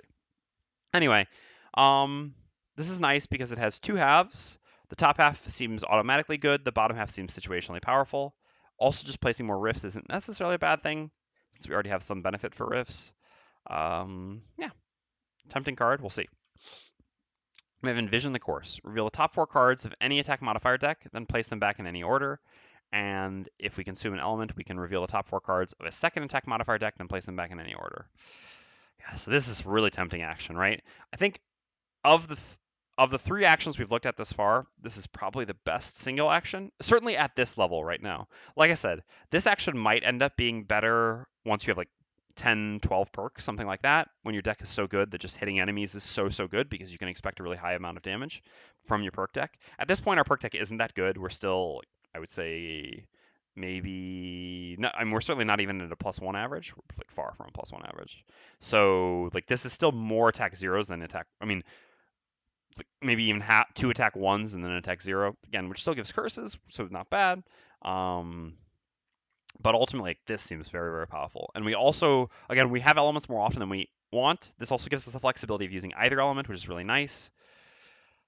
So yeah, this is tough. Meanwhile, on the bottom we have a loss on a 9-card hand size class. This last scenario we had more longevity, but I mean these would also have been completely useless in this scenario. They would have killed themselves on Frost Demons or on Flame Demons. 100 gold for a Hex enhancement, which I think makes 3 targets super easy too. That's true. It is 100 gold for Hex enhancement. But again, the biggest issue for me is that like this card really, in my opinion, all right. So there are some classes in the game that would be happy to like spend a turn and give like 3 curses, right? To me, with this class, this seems more balanced around the fact that not only we're going to give like 3 curses, but we're also getting to make like nice modifiers. We just don't have that yet, so I'm really not sure. I mean, not that giving 3 curses is bad, but it just seems like we can do better stuff. When we're not dealing damage, we are often like moving enemies into traps, setting up modifier decks, or like multiple target disarming, which is just kind of better than giving a few curses, you know? So it's tough to say. I think we also probably have some decent. I guess we should look. It's a fair point what we actually have for enhancement options thus far. I mean, this is like really stupid for enhancement options. Not really stupid, but really good. Well, certainly never that. Nothing here that's useful. Yeah, I mean, this is just a fine thing to enhance because we can use this bottom a fair amount. Blesses now. Certainly not. Increase range doesn't really matter. Increase range doesn't matter. Increase range doesn't matter on any of these things. So thus far for good enhancement, I mean, we've got the bottom of this, which is really good enhancement options, and either half of this, which also has good enhancement options. So I think we're still fine on enhancement choices. Do I, yeah. Yeah, I mean, again, that's cool, but again, being cost effective. Wait, has 5 enhancements already? There's only 4 enhancement slots, so you couldn't have 5 enhancements unless your version has some additional dots that aren't here. Oh, 3. Okay, gotcha. Yeah, I mean, it's okay. So, like I said, this is like a good enhancement sync because we can easily put enhancements on top and bottom of the same card, so we don't run into the prosperity limit. This is probably the more powerful of the enhancement choices. I mean, putting an additional curse here, it is expensive. That's 150 gold, whereas an extra hex here is only 100 gold. But it's also a bottom action, which then dumps 4 curses. So I don't know. I think it's actually a really difficult choice. I think there's no like to me, I'm really happy with it. I actually considered the level 2 choice not to be that close, I think. I consider found like even looking back now, and again, understanding the value of strengthen. I guess it depends. If your allies have no easy way of strengthening themselves, there's something to be said for this. It's funny because I really love the modifier manipulation, but I'm just not that high on this. It still seems like in combat to be pretty painful, only to come up some like yeah, there was one situation this last scenario and one situation the previous scenario that we did where we would have been happy for this, but that's like still once per scenario each time. And again, the bottom is fine, but I don't know, Fount seems so good for me that I think the level 2 choice for me was pretty easy. This choice is much more difficult, and again, it has nothing to do with these summons. Uh, Although I have heard that these summons are actually really important for some Forgotten Circles stuff. But again, 9 card hand size, not playing persistent losses, which are better the earlier we play them. I don't know. What does chat think? Which one of these would you take? I guess chat's probably leading to this one. I'm not actually sure though. Like this, so good. Being able to do the Cragheart and Mindthief at the same time. Yeah, I'm sure you're a fan of summons. Anyway, I'm gonna quickly. I guess I'll. This is actually a good spot to leave this up. Yeah, this is perfect. We can even do this. So I'm gonna have to do a quick eating break anyway, so we can actually do something here.